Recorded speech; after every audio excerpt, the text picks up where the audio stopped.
This show will be available on iTunes, Google Play, Stitcher Radio and RSS feed for adding to your favourite podcast player.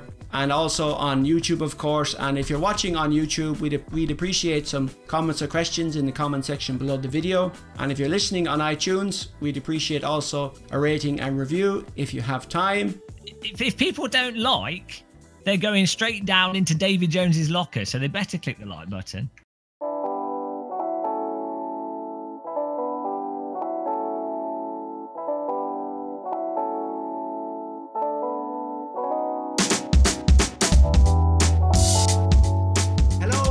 Welcome to the Sim Racing Perspectives podcast for September the 2nd, 2018.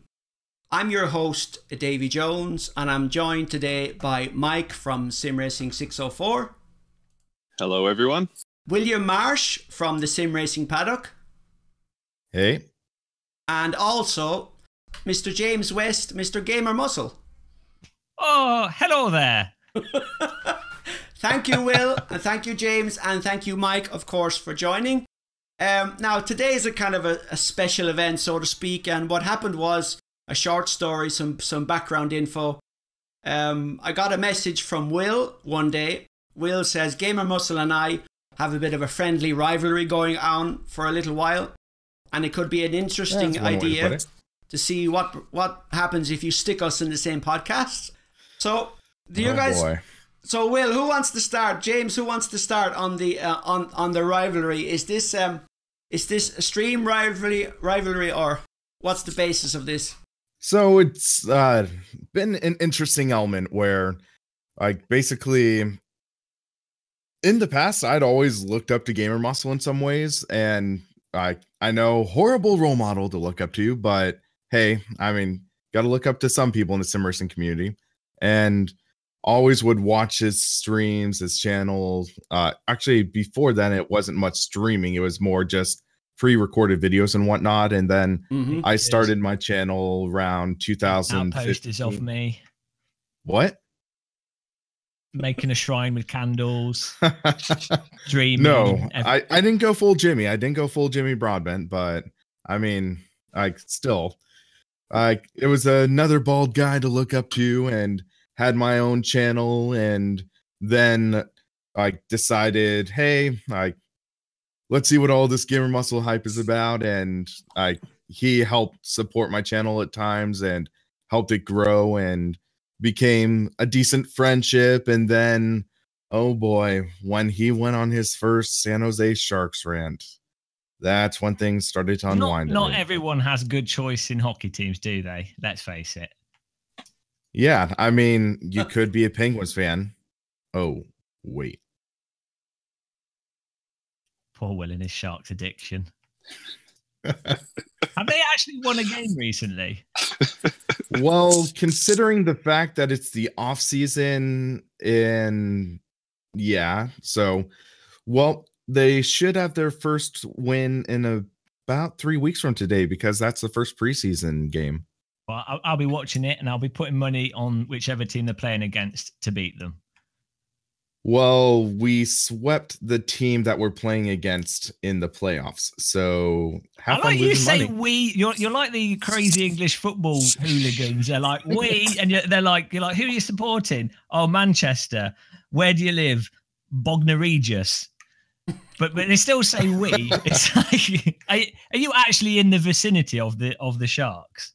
Yeah, I'm an hour drive away. Okay, I'll let you off then. I mean, it's kind of understandable, you know. I'll let you off. I'll forgive you. Just this once, I'll forgive you. Wow. I'm really rusty on my ice hockey, though, because I used to watch it when I was younger, when Pittsburgh were, you know, like Forsberg, Mario Lemieux, you know, the era of amazing hockey players breaking their knees and continuing playing and all that lark.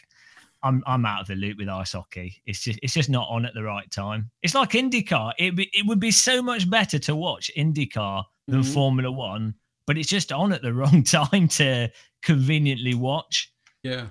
Yeah, I mean, I can relate to that, being on this side of the pond, where I would have loved to see the Grand Prix at Monza, but ultimately I want to say that race was at maybe 3 a.m. my time, and it's like I had to get some sleep. Yeah, I mean, you know, I need my beauty rest.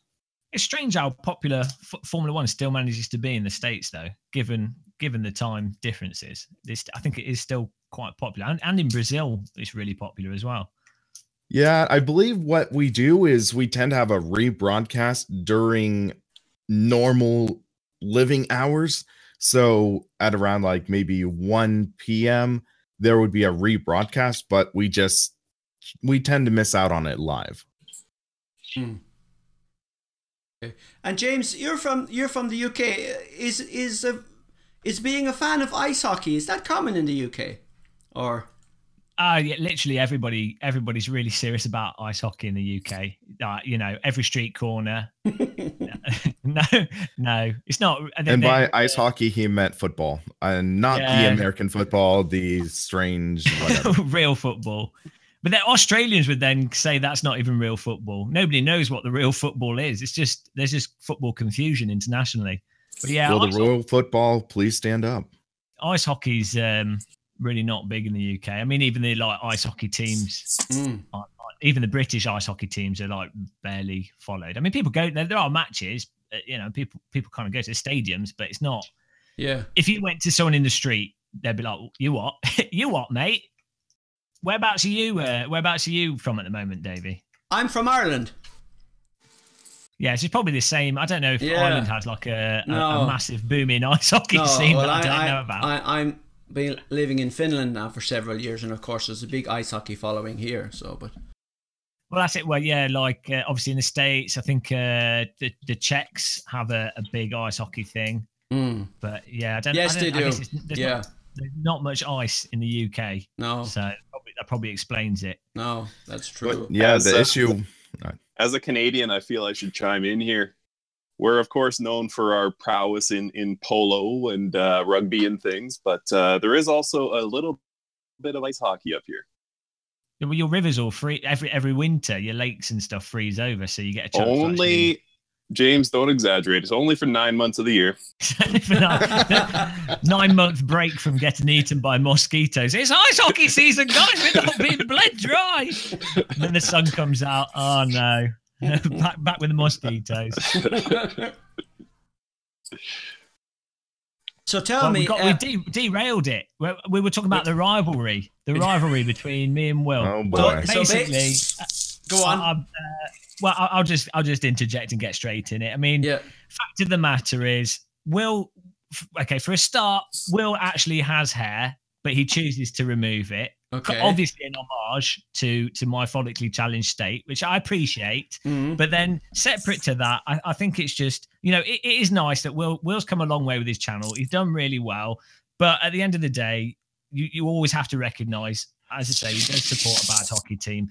He is American. So it's good to, you know, I always have to keep him on the straight and narrow. It could be easy for him to get carried away. So, you know, this is what it's really about. It's just keeping the playing field level and you know, because you know how Americans are. Give them an inch and they've thrown all the tea bag in the sea and they've ruined everything. So you just have to keep them at a nice level. Keep them in the place. That's all it's about, really.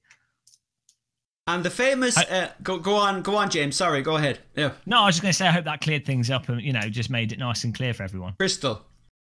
So can you tell me the famous track, the RIP headphone users featuring MCSRP? No. Where Sorry, Will, for bringing this up, and I'll link to it in the video description on YouTube. Where did that come from? Or James, was that like a 4 o'clock in the morning idea, or what? Where did it come from?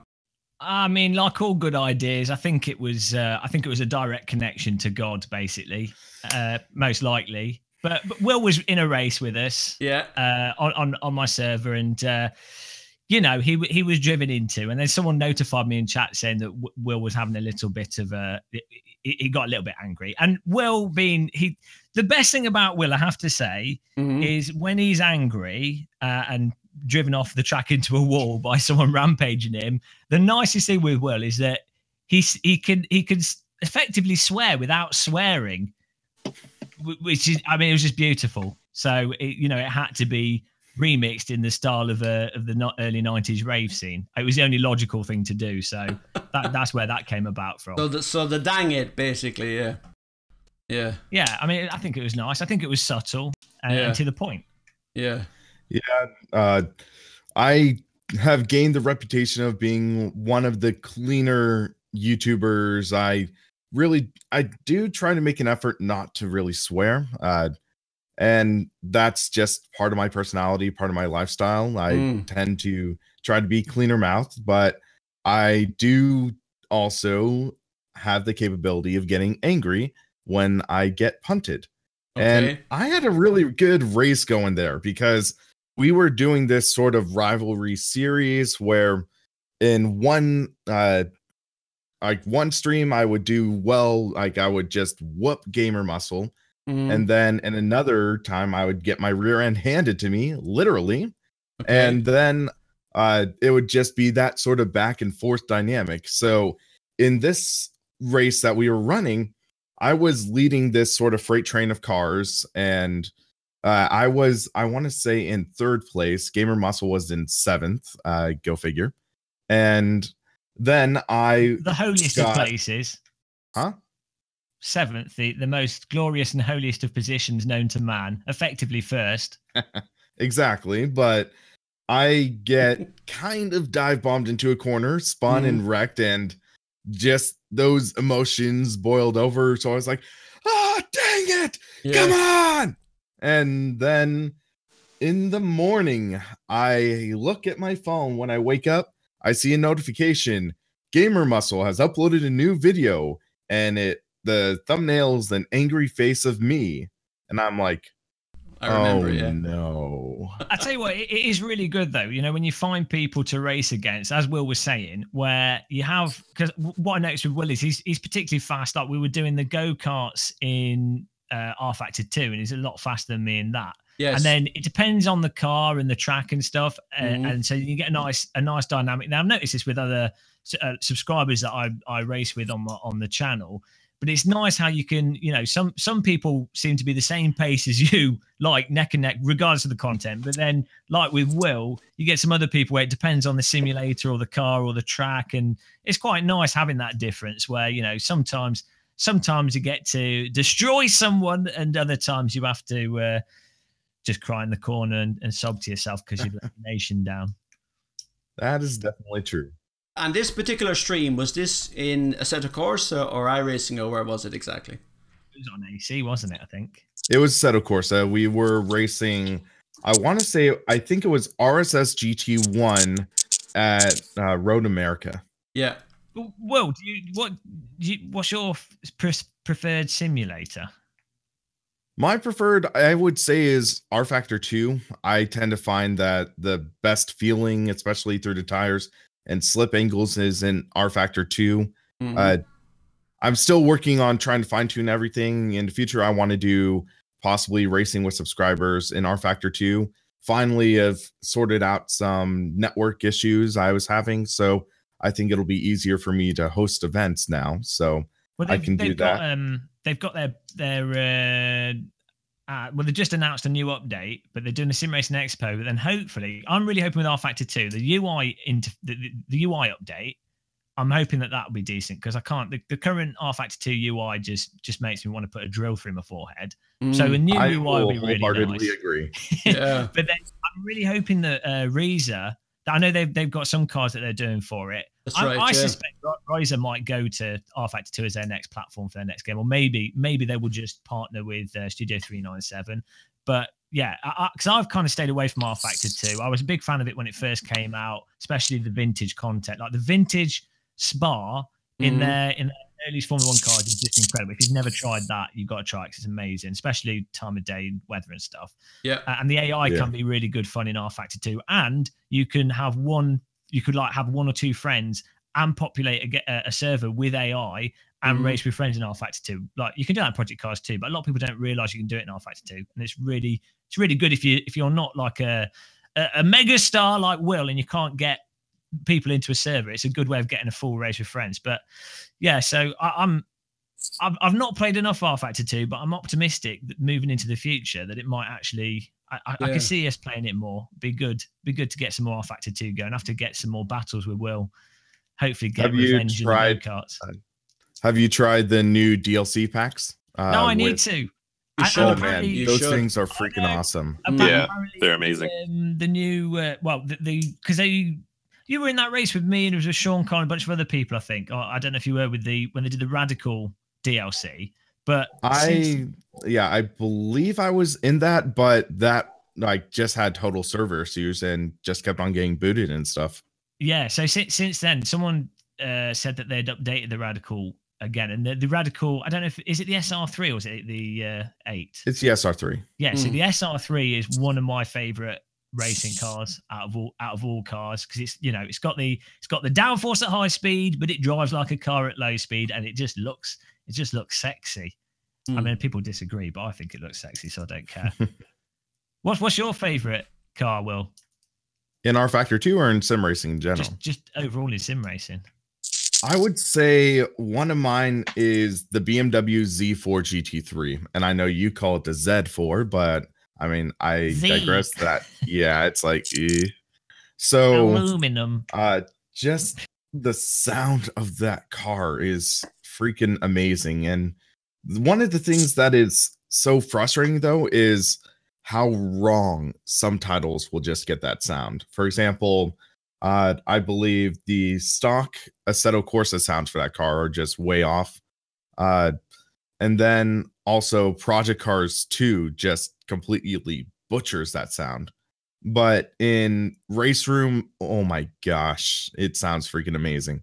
Yeah, Race Room sounds incredible. It's a shame more sims don't have the sound. I mean, I know it's really difficult on the development side to do, so I understand why, but I mean, if you attend a real race and you listen to the cars, it just changes your perception of the vehicles, and then the sims just don't capture it. But Race Room does a really good job. Yeah.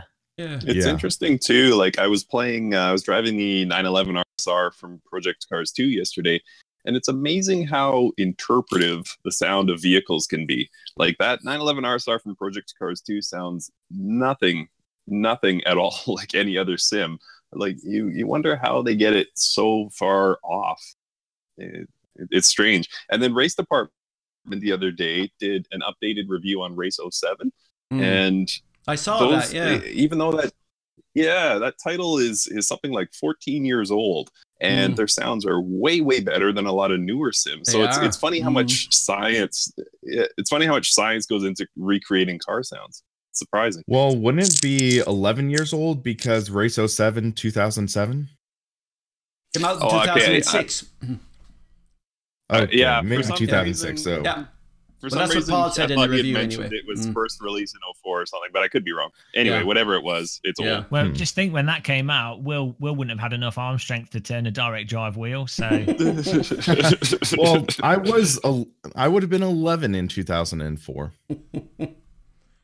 And a direct drive motor would have cost around $100,000 anyway. So at that time, I mean, how good is that, a direct drive wheel? I mean, it's amazing that it's got to the point. 'Cause I've been following direct drive wheels religiously since 2010, and it's just like I've seen it from like the Bodners and then some of the other like private ones where you're just like, well, you can't get that unless you're in a race team. To some of the crazy French mod stuff, and then what happened with the OSW, and now we're at a point where you've got like the Fanatec doing theirs, and I hope Thrustmaster start doing one, and you've got these like these Simplicity budget direct drive wheels and stuff. I mean, it's just it's so good, such a good time for sim racing technology, and the price it's still an insane price. I mean, it is bonkers money for a toy steering wheel, but it is so good. I think there's just we're getting there. It's getting cheaper. Slowly but surely. Now, I have some topics I want to go through. Before I start, James, you mentioned in one of your videos of one of your streams, I can't remember, but it stuck in my mind. I think you were at Silverstone. Was it so? You were at Silverstone and you talked about the sound of the Porsche 911 RSR. Was it like nearly bursting your ears? Was it so? You talked about that. Oh, yeah. No, it was the 6 hours of Silverstone WEC race, and it was a GTE Porsche, and so Yeah, the real sound of that car. I mean, you know, the other cars are noisy, LMP cars, and they're Ford GTs. Yeah, and the rest of the GTE cars, like the Aston Martin, they're turbocharged, but the 911 RSR is normally aspirated, isn't it? So. Yeah, well, the difference is with the sound of the 911 is it literally sounds like someone ripping your eardrum out. It's not like a pleasant car sound. Yeah. I mean, if you've got earplugs in, it's fine because that's interesting. But without earplugs, it was painful. Well, to me, it was painful. Maybe a nice pain, but after about laps of listening to it, it is a little bit grating. Whereas you could listen, the LMP cars, you could listen to them going into the pits, or, you know, going right past you, and you'd be like, that's noisy, but you know, it didn't feel like your ears were being removed. So maybe it's a good thing that sims aren't completely realistic, because everyone would tinnitus after like a day of sim racing. So a nice pain. That's a nice way of putting it, like a luxurious pain. So I wanted to talk about your experience on F1 2018. Now, if you'll forgive me, I have some notes here I wanted to go through because I didn't want to forget anything, and we've already touched on Will's favorite sims and car right now. But so with Codemasters F1 2018, there's no virtual reality support. There's no virtual mirrors, and there's only directional arrows indicating like where an opponent is behind you. And I'm sure Codemasters Ego Engine could support a virtual mirror. I don't know why it's there. And then I kind of know. Go on. So after I posted my initial first impressions video, I actually got some messages from David Greco, who's one of the sort of physics designers and one of those main guys of development for F1 2018. Yeah. And I then added him on Facebook, and I started chatting with him and talked a little bit about some things. And he said they had a virtual mirror implemented into F1 2018, but the art direction team decided to remove it because it looked ugly. Oh, really? And I'm thinking... that just leaves you thinking, really? Yeah, because when you're racing, remove something. When you're racing with a sandal over your face and you can't see in front of you, a view of what's going on behind you would totally ruin the game. Also, having Doritos flying all around your screen and having AI that spontaneously drive into you, you know, the mirror would just ruin everything. Obviously. Yeah. So they allow you to turn off. They allow you to virtually disable the front section, the upright of the halo, but they don't allow you to have a virtual mirror, which is kind of odd. It is really weird in the game. I mean, I've only played it for like 10 hours, but it became pretty obvious to me that the AI are somewhat aggressive in certain situations. That's one way to put it. Frustratingly so.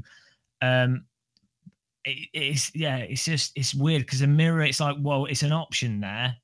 Why not have it as an option? You got everything else there going on. It is really, really bizarre. Also, the RSS mod, the Formula Hybrid mod. Yes, I wanted to talk about that. Well, we'll go more into detail on that in a minute, but just the option on that, you can press a button on there and it removes the halo from your car. And I mean, the way it removes the halo in F1 2018, it just removes a little bit of it. So you've still got this thing blocking all your view. I don't know. I can kind of understand why maybe they had to. It might be part of the licensing. If you've ever familiar with how IP stuff works, when a developer has an IP tie-in with a company, and they, you know, oftentimes there's like a huge like manual of really specific stuff that has to be exactly spot on, otherwise, you know, you've not meet the things the IP. So I do have a load of sympathy for Codemasters, and do appreciate there's probably loads of like nuanced reasons why there's certain things in the end resulting game that seem weird to the gamers, but from the development standpoint, I can totally see why they might have had to have done them. But it is just a shame. I think there's little things in that game that really could have been good and would have been no work to do. But there you go. My theory on to why they didn't remove the full halo is likely they didn't want to get rid of the advertisements off the cars.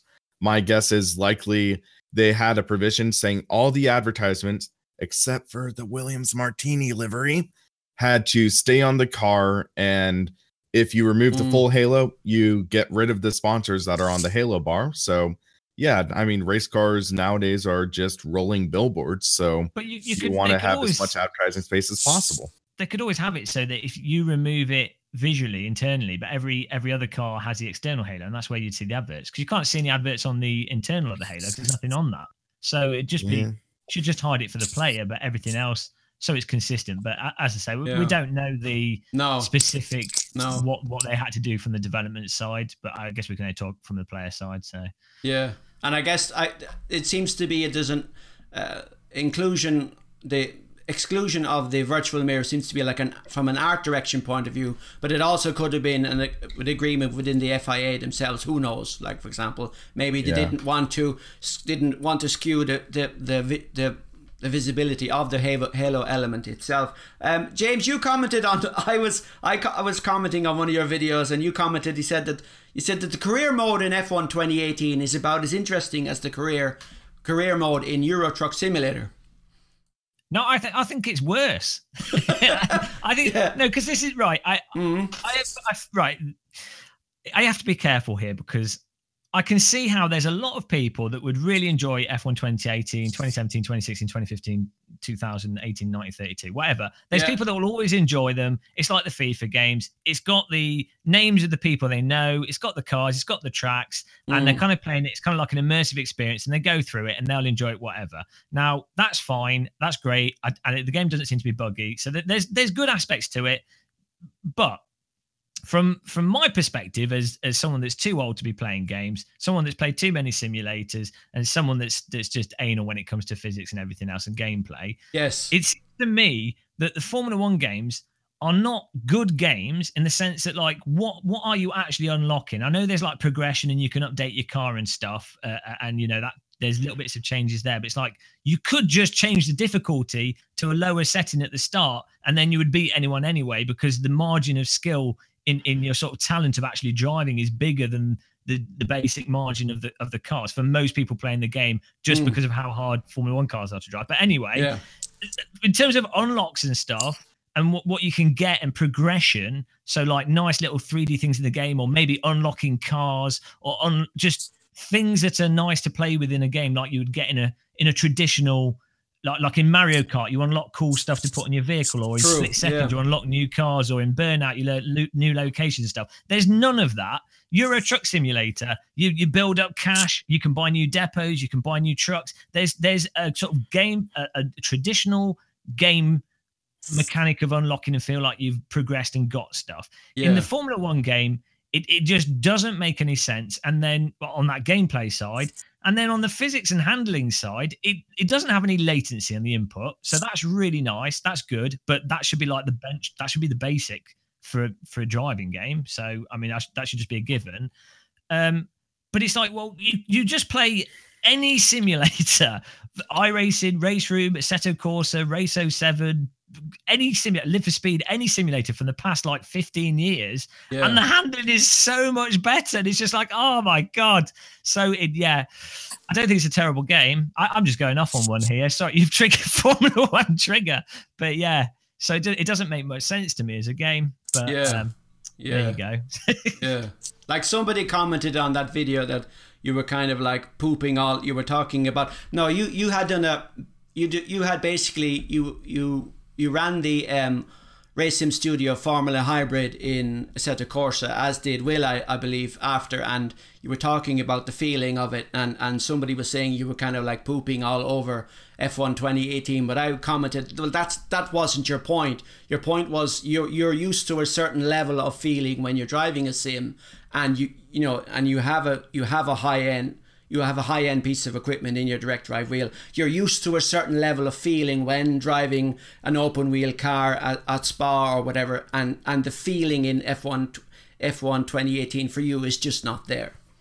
Yeah, but I also think even if you're driving any of the current simulators with like a G25 or like some second-hand wheel, the nature of the cars, it's how they respond on the throttle and the accelerator, that's the same thing, on the throttle and the brake, and just how like mid-corner, how you can really subtly move the cars. Now, like, the thing is, I'm not a big fan of iRacing generally. It's not my favorite sim for force feedback and general handling. But when you compare like iRacing to the F1 game, in the throttle and the brake response of the car, it's just like, it's like a religious experience. Night and day.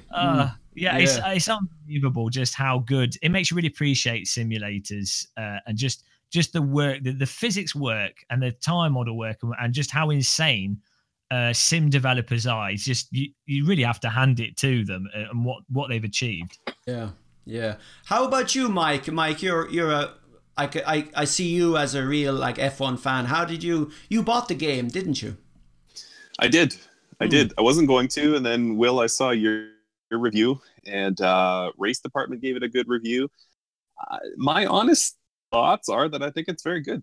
I think it's really good. I think probably the four of us are looking at F1 2018 and what Codemasters was trying to achieve. I think we're looking at it through the wrong lens. I think we look at it as sim racers, and I think Codemasters probably sees us as some weirdos off to the side who complain about tire flex and things like that. I think probably what they were going for is their core market, which is the gamer. Like, I mean, if you look on Metacritic, F1 2018 is sitting at about 85%. That's tremendous. Very, very few games get to that level, let alone sports games. So I think overall, I think from the lens of a gamer as opposed to a sim racer, I think they nailed it. I think they got to where they needed to be. And I agree with everything you say there, James, like in terms of the drivability, when you jump in Automobilista or R Factor 2, it is like a religious experience. It's like the car comes alive underneath you and it feels incredible, especially next to an F1 2018. But I also think within the framework of what they were trying to achieve, I think Codemasters did a really, really good job. And again, I just think the way we look at it is a bit skewed. It's kind of like if you take a group of professional photographers and ask them to rate the iPhone camera. They're not going to think the iPhone camera is great, but the iPhone accounts for probably 60% of the photographs taken anywhere in the world. And that's what I'm going to have to throw a steering wheel at you here. But my thing would be is that I'm going back to like the really old Formula One games on like the PlayStation. From a gaming perspective, when stuff like having the racing commentary, I thought was amazing with those games, or stuff like having like the missions where it'd be like you'd see in the Formula One season, there'd be a driver would lose a wheel and then they had to get back to the pit. So that'd be a mission in one of those games. There were like actual gameplay things that tied directly into the real world sport of it that were fun as gameplay, game mechanics. My issue with the Formula One game isn't that I don't expect it to be a simulator. It doesn't need to be a simulator. No. And it ticks the boxes. It's stable. It doesn't always run perfectly on PC. You get stutter and the multiplayer quits out. But on console, it runs well. It's got all the tracks. It ticks the boxes. That's fine. But I would argue it should have some exciting actual game mechanic gameplay stuff in there for gamers. It's as if basically the people that I think are really enjoying it are people that haven't played any of the other sims not because they're going to compare the physics or anything. It's like they just don't have any other benchmark. So it's like it's the first Formula One game that works in terms of not having latency and stuff, and it ticks the boxes. But there's no actual really exciting gameplay now. I can't like from a gamer perspective. I don't see what it really does other than tick the basic boxes, which is all it needs to do. That's fine. I'm just holding Codemasters to the flame here. I want some like if I'm playing a game, I want some like really out of the some left field game thinking here, some like fancy missions and stuff, and even the golden balls in GT Sport. I really like that. Just getting those golden balls, it's fine. Yeah.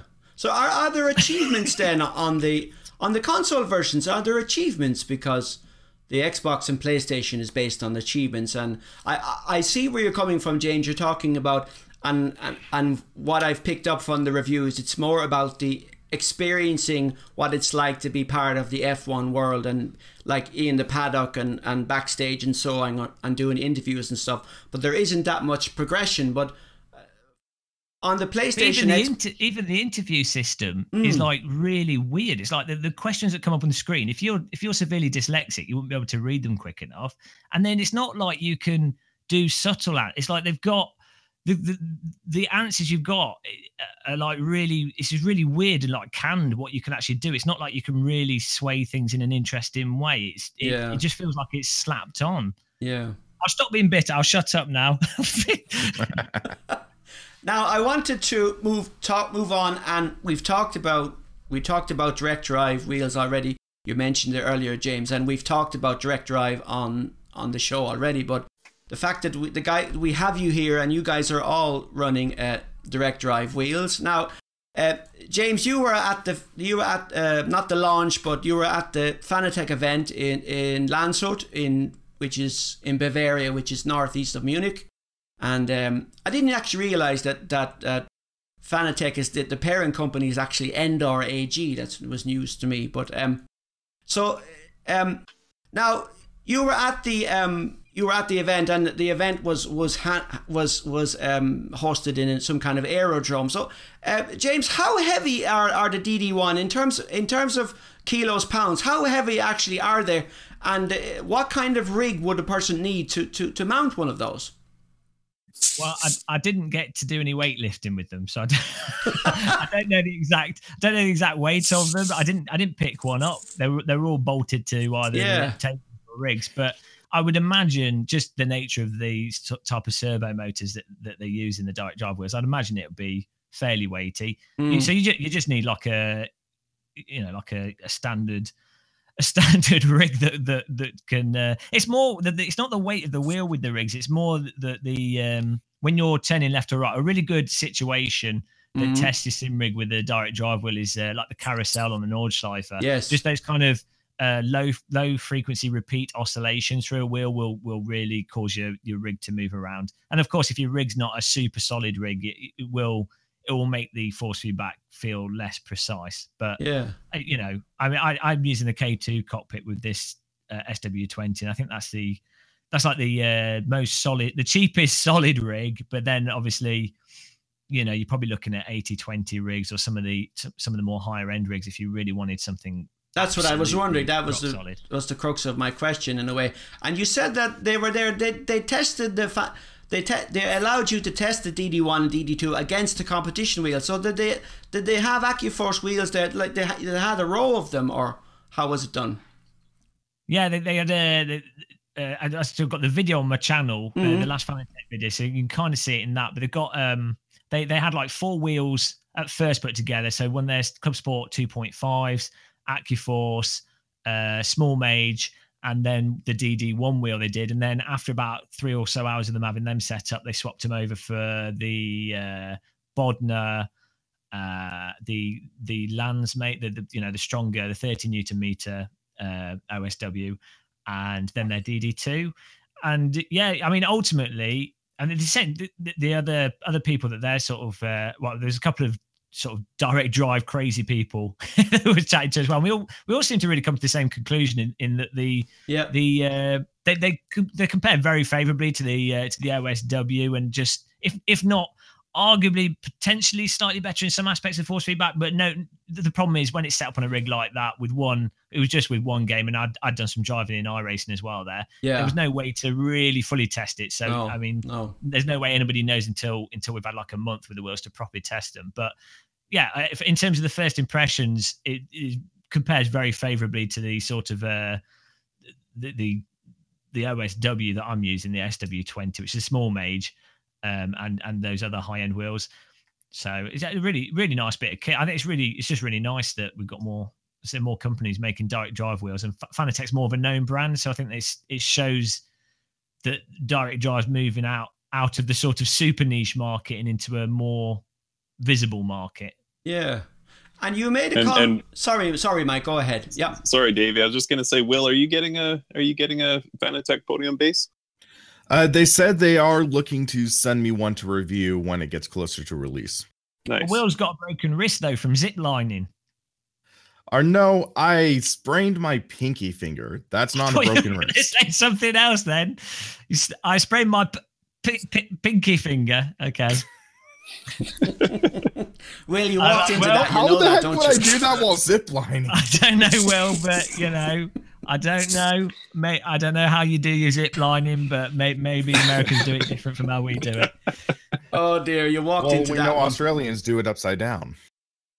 Well, it's very technical in Australia. From what I've heard. So how did you sprain your pinky finger? Go on, we need the details here. I think it was just like doing the quarter-mile zip line 200 feet in the air at the end. You have to grab onto the zip line to climb back onto the platform. Yeah. I guess might have gripped a little too hard or something. And that's the excuse you're going with for the broken wrist. Sprained pinky finger. Okay, well, I won't press you on it, Will, but I don't think it's a very good story, and you might need to work on it a bit more. Well, I have video evidence on my personal YouTube channel, so yeah. That's another podcast derailed.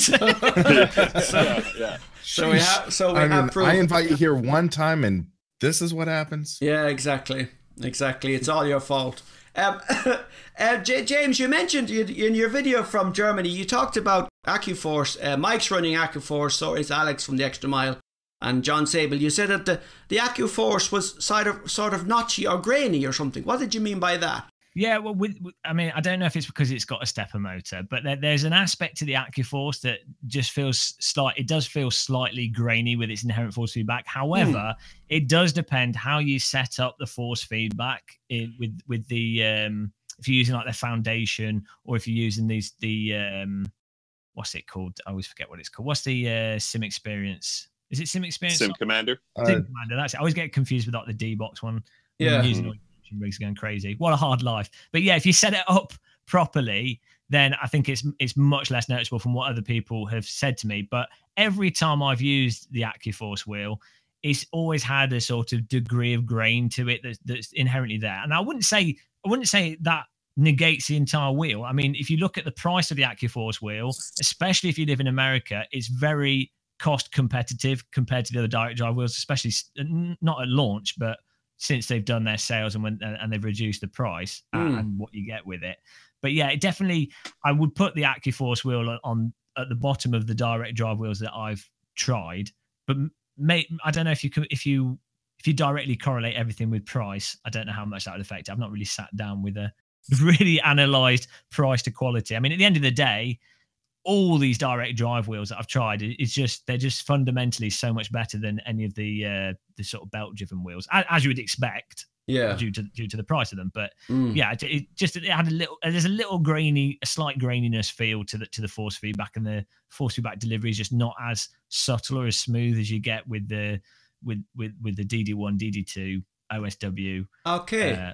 Or the OSWs. Okay. So sorry, James, in my ignorance here, you said that the AccuForce has a stepper motor. What do you mean by that exactly? Oh, well, you're pushing me now and then going into an area that I'm too thick to fully understand. The thing is, there's you've got the different types of servo motor, and they can be internally configured in different ways. I'm not going to be able to describe it off the top of my head. Okay. And I don't know enough about it. But if you Google servo motors and types of servo motors, there's different ways that you can the magnets can be configured, ways that the way that the encoders can be done, the way that electricity can be sent through them to smooth out the rotation. There's so many different ways of approaching, and there's no such thing as a servo motor. Yeah, I mean, there's argument between at what point does it become a stepper motor and not, and you know, an engineer would be the right person to ask. I'll just make myself sound like an idiot. So I won't go there. But overall, you thought that the DD1, the Fanatec Podium Series, was kind of better in a way than the AccuForce. Is that safe to say? Definitely. Well, I personally, again, part of the AccuForce appeal, I think, is the software. And if you've got a motion rig as well, it's nice having one piece of software to do it all. But the OSW and the DD1, to me, I'd much prefer them over the AccuForce if I was to sort of choose between them. Yeah. Yeah. Now that's interesting as kind of a segue, as they say in the podcasting world. But and I want to move to Will. Will, now you did a very good review of your 6 months using your SimRacingBay from which is based in Slovenia, and you have your open sim wheel, the midge with the midge motor. You talked about the midge motor, the small midge and the larger midge, and James also referred to the midge motor. And Jimmy Broadbent is also using a Midge motor-based system from the SimRacingBay. And then you talked about it like I was able to follow the video and I was able to understand everything correctly, but it's like you required this EMI cable, a special cable to prevent kind of electromagnetic radiation. And I think Jimmy Broadbent had also spoken about that when he was setting up his system. And then you also had this big stop button that you would have, like, for example, on a CNC machine or a factory conveyor. So, and then back to a point that James made, like, I'm kind of thinking in terms of, you talked about upgrading the individual elements going forward and the software and so on. And I'm just thinking in terms of kind of ease of use and support, and this is a question to both of you, would it be fair to say that a more closed system like a Fanatec Podium or AccuForce would be easier to set up and maintain by people? Yeah, that's one of the things I really feel is a case where the open sim wheel is exactly as it states. It is an open sim wheel. Yeah. It's open source. It's an open platform. And as a con in my review, I said the customization options and different elements could be rather overwhelming. Yeah, with the nature of this wheel, you have the motor, you have the electronics box, and that could be seen as cumbersome for some people because you have to have a separate place to put the controller box. Yes. And also, especially in the earlier days of the open sim wheel, you had the element where you had to actually build it yourself. You needed to actually build the SimuCube and wire it together. And in the early days, you needed like knowledge of soldering, which personally, I have no knowledge of doing. I've never soldered anything in my life. So yeah, that's something I wouldn't feel comfortable doing. So there was that trade-off. But now we have SimRacingBay, we have Simplicity. I believe there's a guy in America named Joe Sullivan who are making these turnkey solutions, which do greatly alleviate that difficulty in building your own system. Yeah, because that could be easily overwhelming for some people, but at the same time, it is definitely far from plug and play. And that is something that people need to take into account. The SimuCube software is incredible for fine-tuning your settings to find what you like, what your personal preference is. Yeah. And the downside of that is you could easily burn away hours setting up configurations. That's what I was going to ask you. Yeah. Yeah. Yeah. I'm working on my recommended settings guide or my setup guide for open sim wheels, and I sunk 4 hours into just driving, testing out settings in different sims last night, trying to feel what a good baseline is for some people. Where as mentioned, I've owned this wheel for 6 months, and I'm still like taking time figuring out what setting is nice. And another thing is that, for example, there are 2 YouTube channels that have posted their SimuCube settings that are recommended. One is Sebastian Kajmal, I believe that's his last name. I might have totally butchered it, but he made a series with recommended settings for different sims, and also importantly, some text files that need to be modified. Oh, really? And then if you, so I recommend that channel if you're looking to configure a direct drive wheel. Yep. And then also Sim Racing Garage. Yes. He has his channel. Yes. He did his review of the, I believe it was the SimRacingBay Small Midge Open Sim Wheel. Yeah, Barry's and channel. He posted all of his different settings.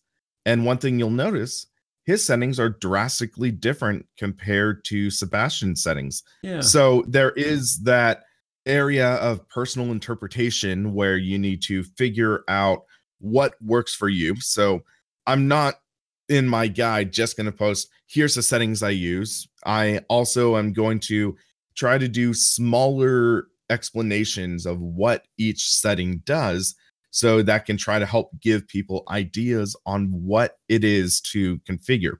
So what exactly the SimuCube force reconstruction filter does, what the center frequency adjuster does, and the filtering, the dampening, things like that, what that does. So it's that saying, give a man a fish, feed him for a day, teach him to fish, feed him for a lifetime. Yeah.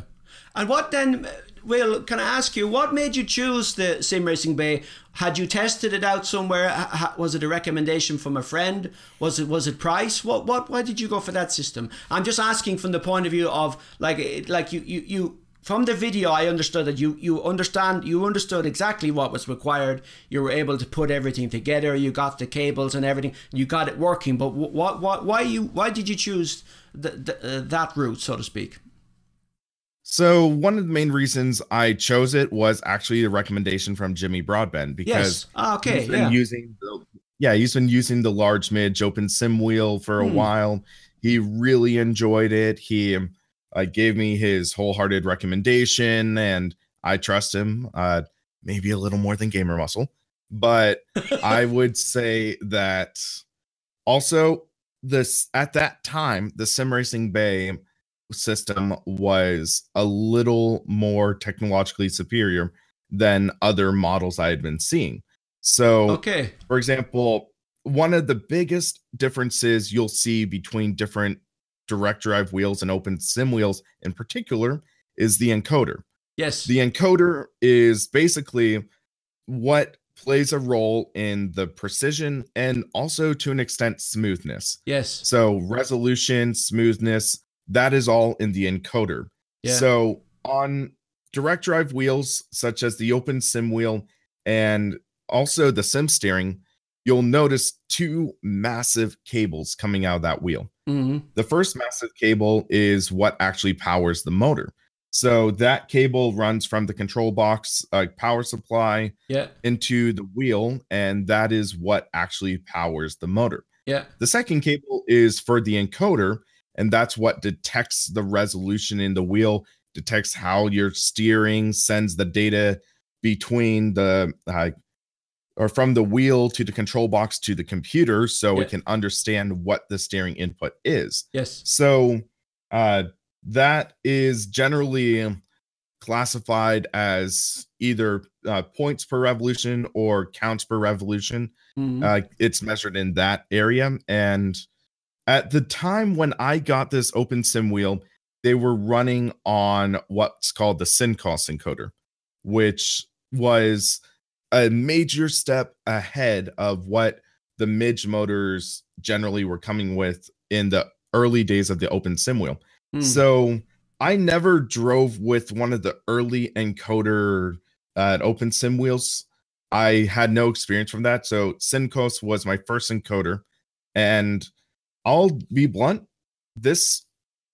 I've heard that the encoder plays a huge role in making it feel better, where going from my first my first direct drive wheel I drove with was actually the Sim Steering 2. When I visited CXE Simulations, they use Sim Steering on their rig.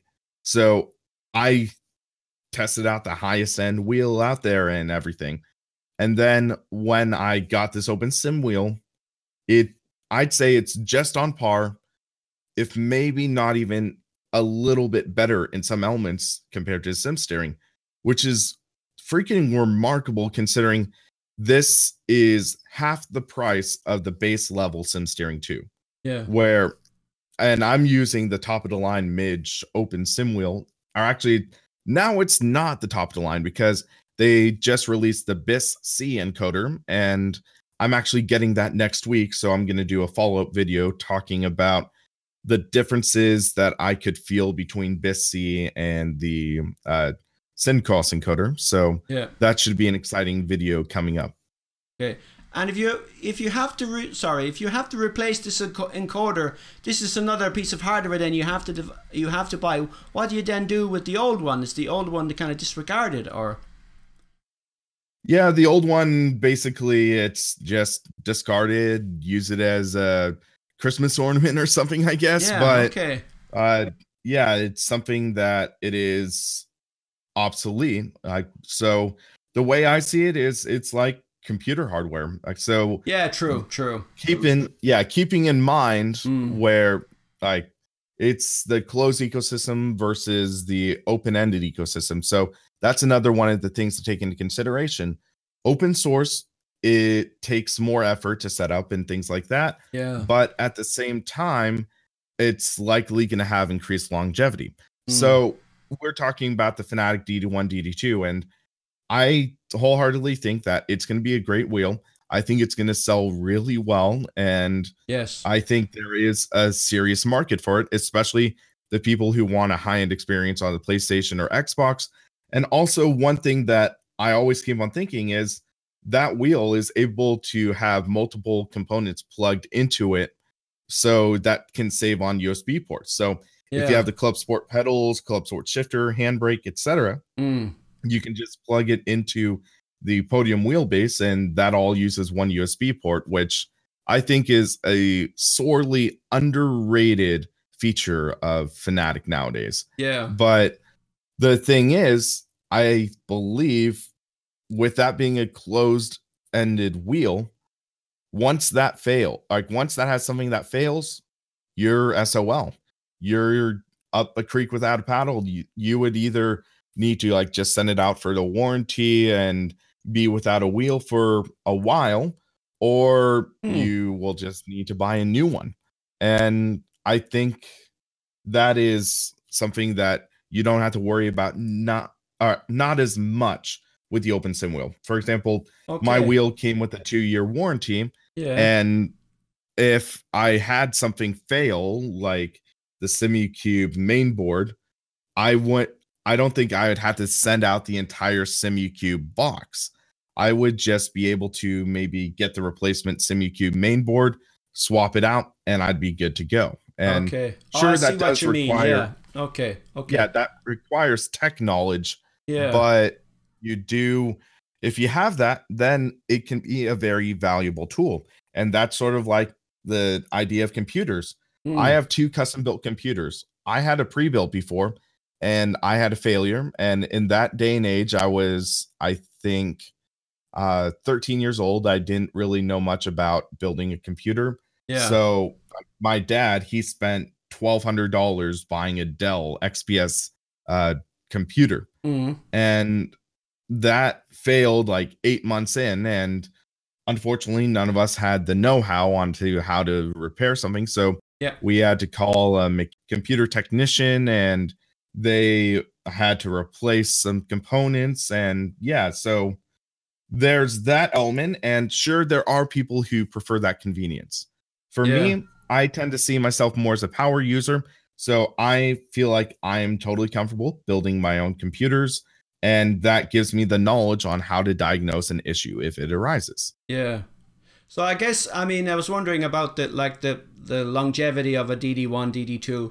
I mean, I guess, and this is for James as well, I guess technically the servo motor inside the devices, I guess it's very difficult to break. But I guess what you're talking about is maybe a controller circuit board inside which could fail, and to replace that you'd have to, for example, ship it back maybe to Germany or somewhere like to get fixed or whatever. So I guess that was the core of your point, I suppose, as opposed to the open one where you just literally open the box, remove the component, and then get another one, because you're kind of expected or in a way able to do that.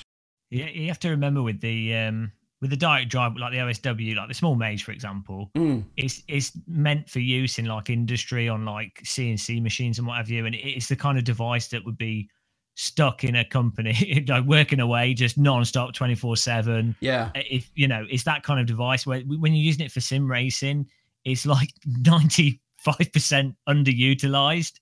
So the motor shouldn't really fail. No. And as Will said, obviously you've got the SimuCube side now. I know the early ones had like an Ioni disco board and a different setup, but on the OSW, the SimuCube, I mean that's from Granity Devices, and the previous ones used a Argon board, which was an industrial controller board, and then the same company basically repackaged that and cut it down a little bit so it's more suited to sim racing. Even then, though, it's just massively over-engineered overkill for the actual application. So with the OSW kits, it's like arguably, and this is probably what Fanatec have capitalized on, arguably with the OSWs, there could be like a £400 cost saving just by company doing the PCBs and everything hyper specific just for sim racing. I think it's basically what Fanatec have done is they've looked at the direct drive wheels, they've done their own solution with their own servo motor. It will be a servo.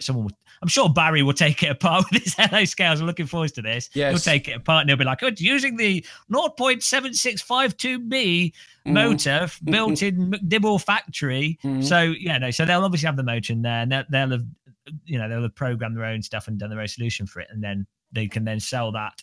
They can then make the margin on it to justify it as a mass market device. But yeah, with the direct drive wheels, I mean, the OSWs, I honestly don't see where they would break. Like the only thing I'm aware of that you could actively break it with is if you go into the underlying drivers for the SimuCube stuff, for the voltages, and you put something crazy in. But you would have to actively go into that. So if you bought an OSW from Simplicity or like the SimRacingBay, and you go with the settings that are already there and plug it in, I don't know how you would really break it. And I don't think it would break over time. It'd be weird for it to break. And as Will said in his video of the open sim wheel, it's basically only running it at 30%, and it was more powerful than a. This is the thing. I mean, I say to a lot of people, I know there's an argument for having higher torque wheels and running them at higher strengths, especially if you were like a GP2 driver, you're training for GP2. But just in general, there's aspects of having the higher force feedback that cause certain effects that are quite nice for driving and the response of the wheel. But if you're doing, I imagine it's the same for Will, if you're doing streaming or if you game for hours and hours and hours, or if you're a sim racer that's more on the competitive side, you're probably going to be running it like 30%, and even then it's like 3-4 times stronger than a standard belt driven wheel. And even at the lowest overall strength and voltages, you still get the main thing of the fast rotation and the really precise small details from like little track bumps and details, and a really good range between in terms of the loading of the force feedback. So it's like having if you've got headphones and you're listening to them, there's a very small range of sound that can come out of them. But if you've got a hi-fi, which has the bass speakers and the tweeters, you've got a huge amount of volume variation from someone whispering to go in depth. So yeah, you don't need to run them at the strength to still get them feeling awesome. Direct drive wheels for everyone. Yeah. And it's interesting what you said, Will, and that was a very good point. That, for example, if somebody has invested in the Fanatec, they have a Club Sport base and the pedals and the rims and a set of wheels. All they need to do is basically replace the base with the Fanatec Podium, and away you go. And I guess in terms of how they've engineered, in terms of the motor, I guess my assumption would be that the motor inside it's a lesser powerful part than the other ones available on the market, but I guess it's as powerful as it needs to be. I mean, in terms of how they're kind of keeping the costs down, or I don't know. I don't know what the actual Newton meter values are. I think they might have published them, but the DD2 I think is up there with the with like the. I don't think it's as strong as the larger. Is it the Lanz motor? I always get the names of these wrong. Yeah. But the DD one is sort of the same. The problem is you can't just break it down and go, it's this Newton meter value peak torque, because it's all the subtleties of how it delivers the torque. Yeah, exactly.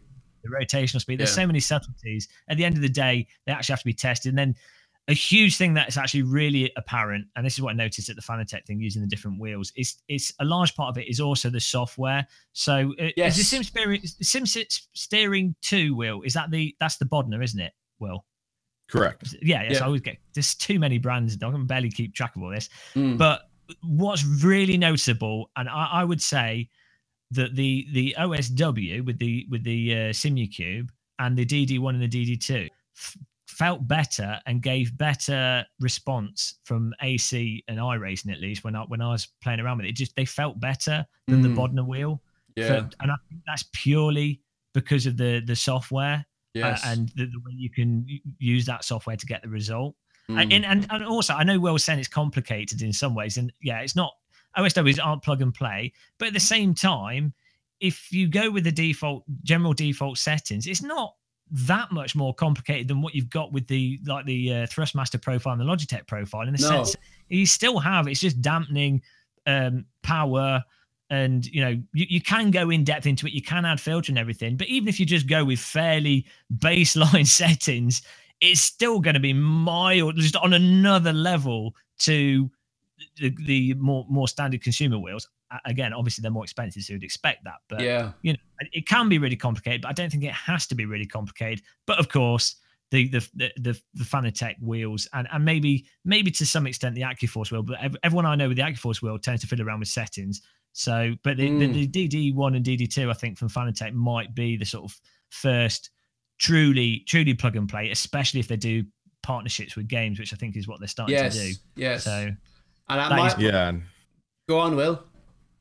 And also just one of the things I wanted to expand on with my comments about plug and play is that one of the trickiest parts of getting the wheels fine-tuned is it's not just in the sim, it's not just in the profiler, but for almost every sim racing title right now, you do need to adjust some text files. So there are text files that you need to adjust. For example, when I was first driving Race Room with my OSW, if I would hit a curb too hard, it would lock my steering wheel in a wrong direction. When we first tried Race Room, we got the AccuForce when it first came out, and tried it with Race Room with default settings, and the AccuForce started making flute noises because of a really high frequency vibration. We're like, turn it off, it's going to break. It wasn't going to break. It was just, that happens with all the wheels. And in fact, when you use SimuCube and you turn it on, it uses a high frequency vibration to let you know that it's configured.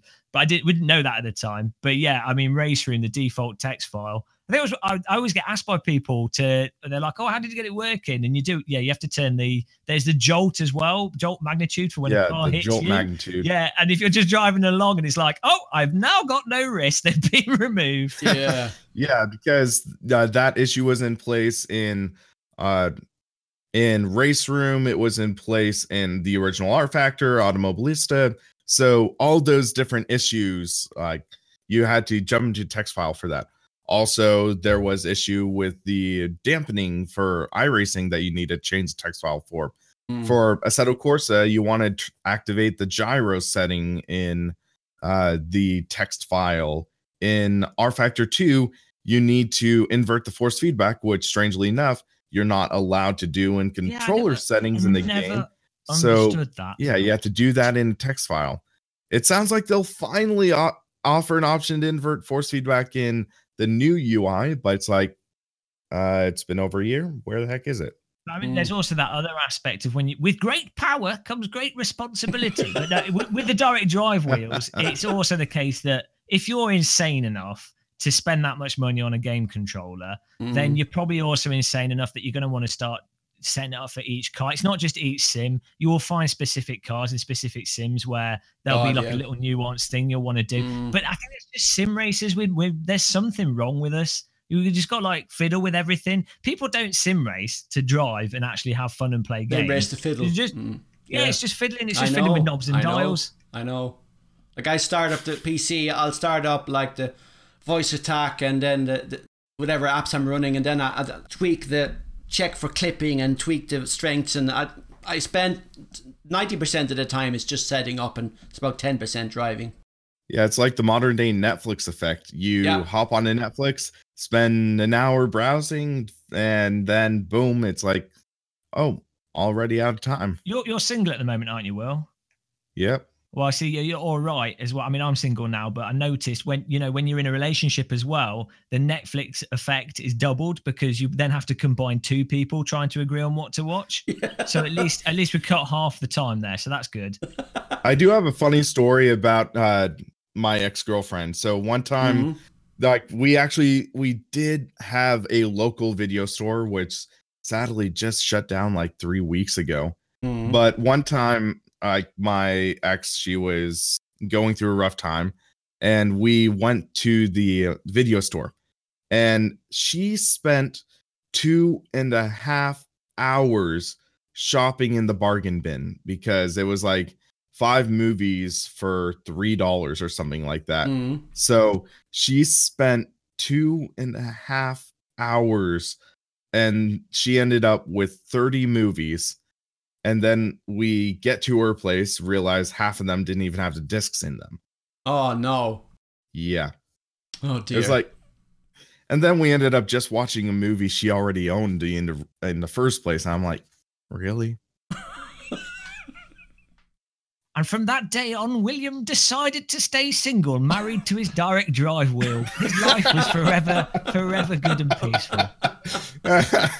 Yeah, that's the, yeah. So I guess if we'll wrap up the direct drive discussion. I guess from what I've seen, like the Podium, Fanatec Podium, they have the kind of the LED display built in, and you can kind of apply settings physically to the base, and then they'll have the software. And then for most of the major titles, there may be like an auto detection, so kind of you can automatically select a profile. And then, you know, they'll have the support community behind, and there'll be a support team. So as a more, should I say, I won't say consumer friendly, but as a more regular consumer focus, I mean, maybe they're on to a winner here. At least from my point of view. I mean, I'm fairly technical. I built my own PC and so on. But what Will went through, and I admire what you did, Will. For example, from SimRacingBay, putting everything together, and that's like, it's really cool to have the ability to do that. But from somebody like me, I think that the Fanatec option looks kind of neat, because it seems to have everything kind of not plug and play maybe, but at least maybe it'll perhaps save some time, because for somebody like me, the time is precious, you know. So, and I don't have time to be configuring. I may know how to do it, but I don't want to spend time configuring any files and text files and going through forums just to try and get one title working. You know what I mean? Also, the rims have lots of knobs and buttons to push as well, so that's all good. That's what we're here for. Yeah, their rims are really nice. Like, even prior to trying some of the ones at the Fanatec event that went to I'd used their original Formula rim and their BMW rim, and they're just on a direct drive. It was pretty fun. I brought it up with them to Thomas. I was like, oh yeah, your rims are obviously decent, because there's people in the direct drive community gutting them and putting their own chips in them to use them on the wheels. So he was like, yeah. But no, the rims are really nice. And what I thought was cool is the new quick release on the Podium wheels is really nice as well. It's like a standard quick release, but then it's got this rubber bit that you tighten on and it stops it moving. But also, if you take the wheels off and put them on, you can do it like hot swap. I mean, obviously you could do that with like other USB button boxes, but sometimes, like me, I've got like HOTASes and multiple, all this crap all over the place. It's nice that you can be in a game and be like, oh, I'm driving a Formula 1 car now, swap the wheel over, smash your nose in, taking the quick release wheel off because you put your face too close to it. But then all the buttons are just already mapped and work, because I think it considers them the same. It's the same button arrangement, so same profile, so to speak. Yeah, same layout. Yeah, it's its own. Yeah, it's its own thing. It's just that I think that's really nice. Given it's nice that they've got the quality that they've gone for with the wheels is a really good compromise between. Again, obviously they're not cheap game with like additional wheels. No. They cost a lot of money, but they're not custom direct drive wheel territory, which again, that's another. I mean, that's fine if people want to spend a lot of money on their custom button boxes and things. That's fine. It's truly works of art what people are producing in terms of these Formula rims and things. True. But it's nice that with the Fanatec thing, that if you've got I mean, the average sim racer is between 25 and 45 years old from the statistics I've looked at, and that demographic tends to have quite a bit of disposable income, so they can get a really nice rim that's going to work with a kit, but not have the wife murder them immediately. I mean, there's probably like a little bit of lag between the wife murdering them once they bought maybe 2 or 3 rims. But their rims are really nice, and that hot swapping thing's quite good. This is turning into a Fanatec advert. I mean, this is like, I think get done for shilling. Yeah, I think we all will. And then I saw down the rabbit hole we go. I saw a repost on Twitter. On Reddit, sorry. They had the McLaren GT3 wheel, and I even believe that I remember the sim racing girl who's now working for Fanatec. She had done a review, and the McLaren wheel, it came with this quick release, and then there was this additional quick release you could buy, which was apparently better. But with the base quick release that came for the wheel, there was like plastic pins that were breaking, and people were saying, well, you had to get you're better off getting the more expensive, the like metal, the other quick release system that's comprised of metal, which is more solid. And that sounded a bit odd to me. I hadn't expected that from a company like Fanatec. So with that, the most publicized version of that incident I know was from RTA Motorsports. That's Crash, one of the other YouTube channels. Yeah, actually, he's one of my friends. He lives about 2 hours away. So I think we're planning on maybe doing a collaboration sometime. And so he has the Fanatec Club Sport Wheel version 2.5, and he had bought the McLaren rim. And yeah, the CSL series rims are like, the CSL stands for Club Sport Light, and they do have that plastic slip ring on it. So the slip ring on a Fanatec Club Sport wheel rim is meant for the or it's that metal style quick release that we all like. And then the CSL is a less sturdy quick release, where you slide it on and then tighten the screw onto it, and then you're good, in theory. But what I fear is happening with those is that the pins are metal on the inside, because it's the metal contacts for all the inputs and everything. So metal connects, electricity passes through it, and that's how you get the buttons. It has working. To be, So I think what's happening is, because it's a plastic, it allows for flex on the outside of the quick release. So under heavier inputs, it ends up snapping or something like that. And I think Fanatec's official statement was that there was a defect in one batch of products. So I think that's part of the reason it might not be as widespread as we heard or something, or people are just sticking with the CSL wheelbase versus the CSW. But with the McLaren being such an appealing rim, I mean, that's the first consumer grade rim we have ever seen that actually has analog clutch paddles, because we did have the Sim Raceway SRW1 that was that wireless wheel that sort of worked like a Wii remote, where you just turn and it had analog paddles for gas and brake. So you were able to like take it on trips and get your sim racing fix if you didn't have your wheel and pedal set or something like that. But this is the first one that can actually mount onto a steering wheel, like out of the box. Like there was a third-party mod that allowed you to use the Sim Raceway wheel on a Logitech wheel, but this actually allowed you to mount it onto a Fanatec wheel and get your analog paddles. You could adjust the bite point of the clutch, things like that. So this was an exciting rim for the community. And then hearing about just that quick release failing, it didn't instill much confidence. And I think if it shipped with the metal quick release, and if they raise the price maybe like $50 or something, I think that would have been a much more appealing product, where it adds that sense of stability, makes it sturdy. And I would never use my CSL Elite PS4 rim on my open sim wheel. I would never do that, even though technically it is capable, because I know that plastic quick release would likely break. And I know that as a fact.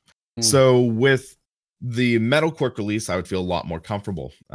And I would be willing to use the McLaren rim on this OSW if I had that metal quick release.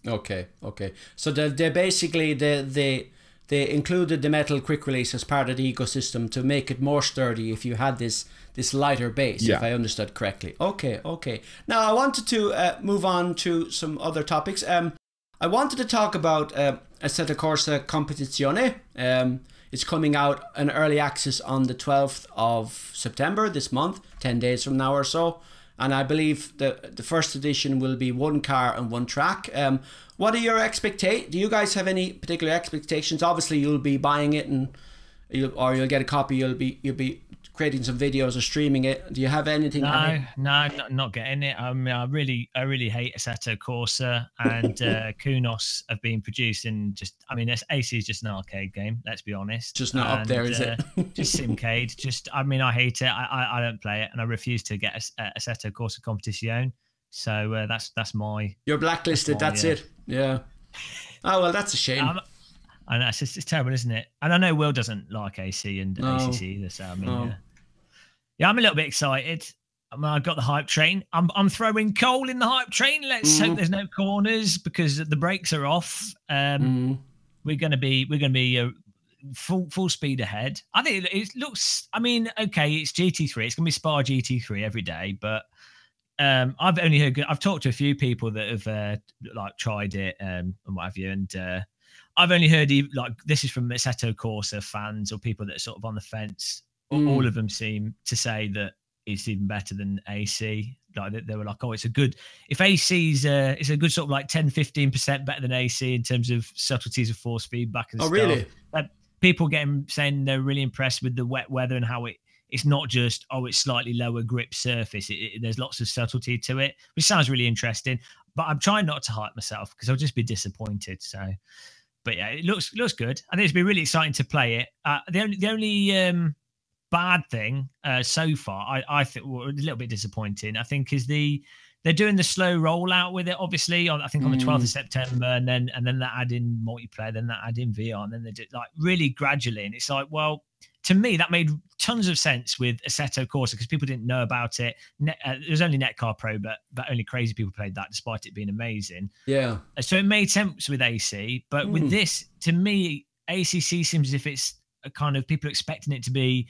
It's the Blancpain game. It's a cohesive package. You buy it, you've got this. You know you can do Blancpain racing. Seems really weird to roll it out slowly. I'm sure it'll still work for them, but. I would have liked to have jumped in head first off the pier, find out the water too shallow, break my neck. But I would have enjoyed it. So yeah, that's what I was hoping for. Yeah, but, I was wondering the same. And obviously, I mean, they've done a deal with SRO, the company who organised the Blancpain events, and I guess and also the fact that if people are saying it's already so good, why are they having such a long kind of release schedule? But I guess having it out on PC and having the fact that Assetto Corsa has such a strong existing community already, they'll be able to look at the bugs and once it comes out then, and possibly also on Xbox One and PlayStation 4, they'll be able to iron out those bugs and see, for example, which hardware it's running on.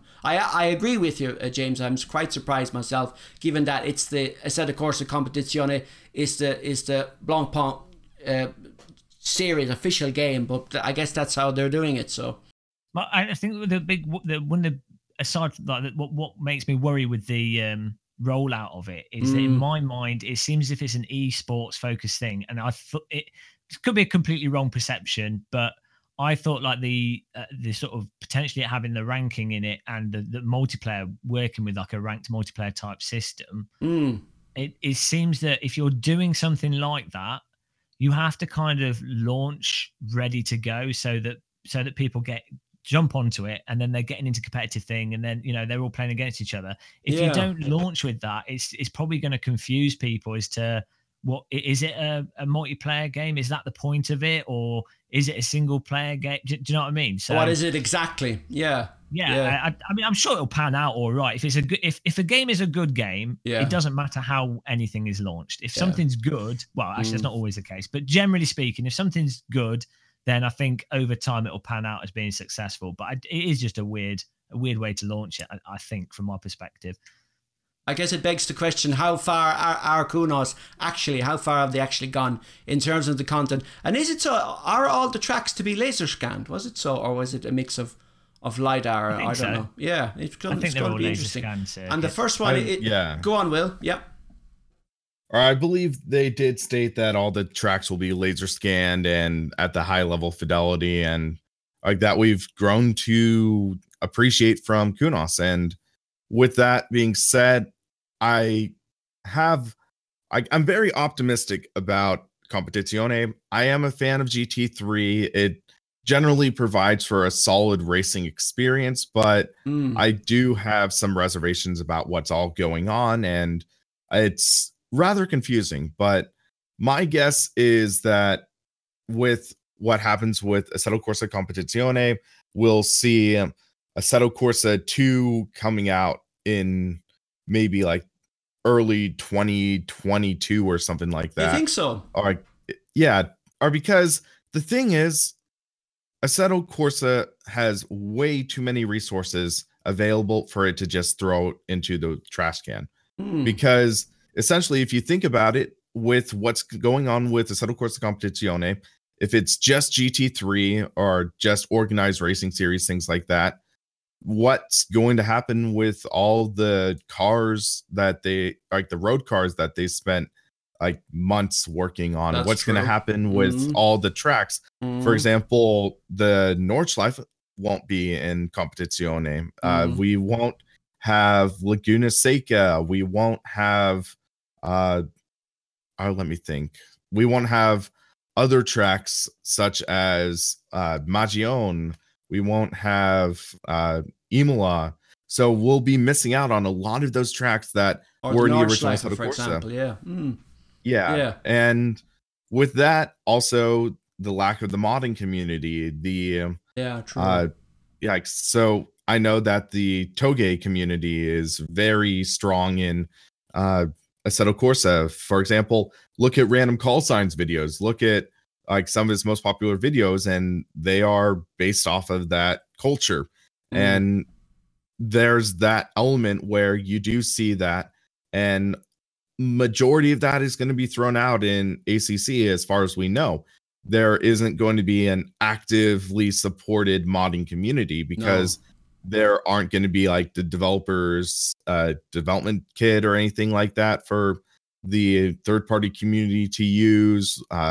It's not going to be as actively supported as Assetto Corsa. So we don't know if like the third-party community will be finding a workaround to get to that, but there's that trade-off because we are getting the technologically superior title with rain, day to night transition, driver swaps, etc. But we are losing out on that open-ended ecosystem. And the expandability. Some people of it, will, some people will like that, some people won't. And hopefully in the future we'll see more series coming because SRO is a huge organization. It is. So maybe GT4 or some other feeder series that could be great to see implemented. And at the same time, we are going to be at the whim of the developers. We are going to miss out on content such as the RaceSim Studio GT1. We're going to miss out on DRM Revival. We're going to miss out on all these great third-party mods that basically they won't be able to be ported. And I'm wondering, we are seeing companies and modding groups saying they're going to start switching over to rFactor 2. RaceSim Studio said that they're planning on doing their GT1 mod and maybe even their Formula cars and carrying them over to rFactor 2. So we might be seeing a modding migration or something of that sort. This is some speculation on my end. Assetto Corsa isn't going anywhere.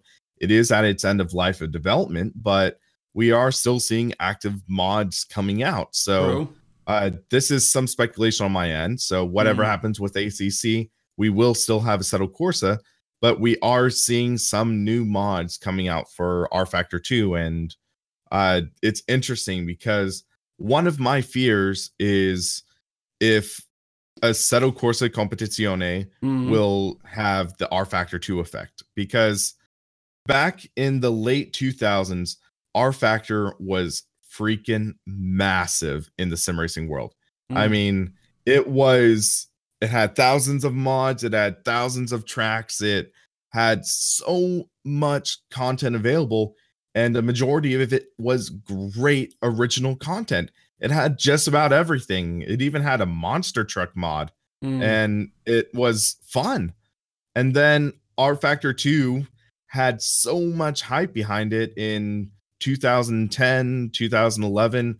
And then when it launched, it had a lot of stumbling blocks. Yeah. It wasn't as modder friendly. It didn't have as much content. And in that day and age, we were shifting from the modding community based titles over to titles that are based on content. So we do have the great modding community behind Assetto Corsa, but at the same time, it's also bolstered by a great variety of first party content with actual cars and tracks you want to drive. Yeah. So R Factor 2, when it launched, you had, say, you had the Formula Renault 3.5, you had like Mills Metro Park. And I'll admit, I drove the heck out of that combination, but I don't think you are actually going to be able, you wouldn't market your sim based on that car and track combination. Yeah. So that's one reason why we did see more people coming to R Factor 2 once a track like Silverstone was released, I think in 2014.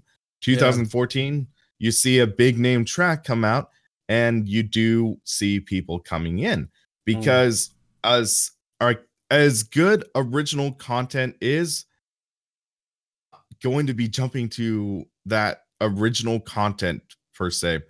You're not going to drive Project Cars 2 because of the Merrick LMP1. You're going to play Project Cars 2 because of the Audi R18 LMP1. And then you might stumble across the Merrick and say, hey, this is a really fun car.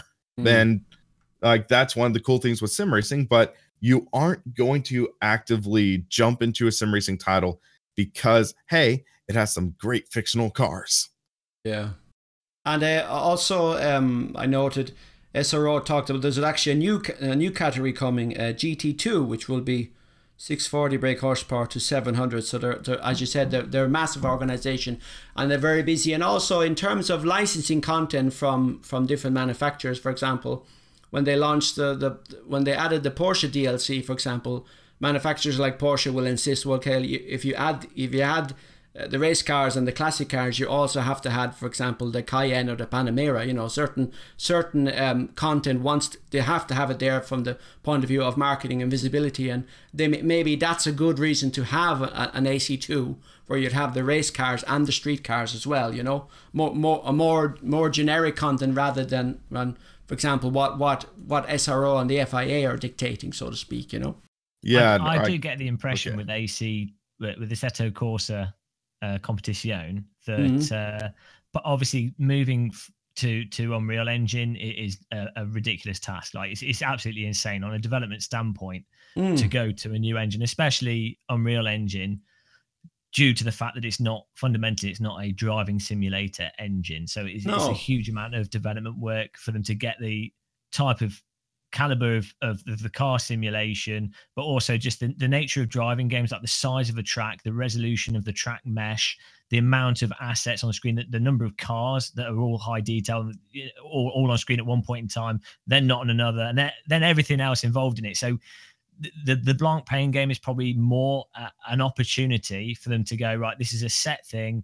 It's somewhat limited in the content. Yeah, that's a good point. Yeah, and they can get the fundamentals working in the Unreal Engine, and then based off the success of that, they can potentially move ahead with AC2 if that's what they do. Or if the Blanc Pain game is particularly successful and it's rolling as a license, then it would make sense for them to carry that success forwards by adding to that. But you know, I think from their perspective or where they are, it's probably up in the air for them until things are actually rolling for them to actually make a decision.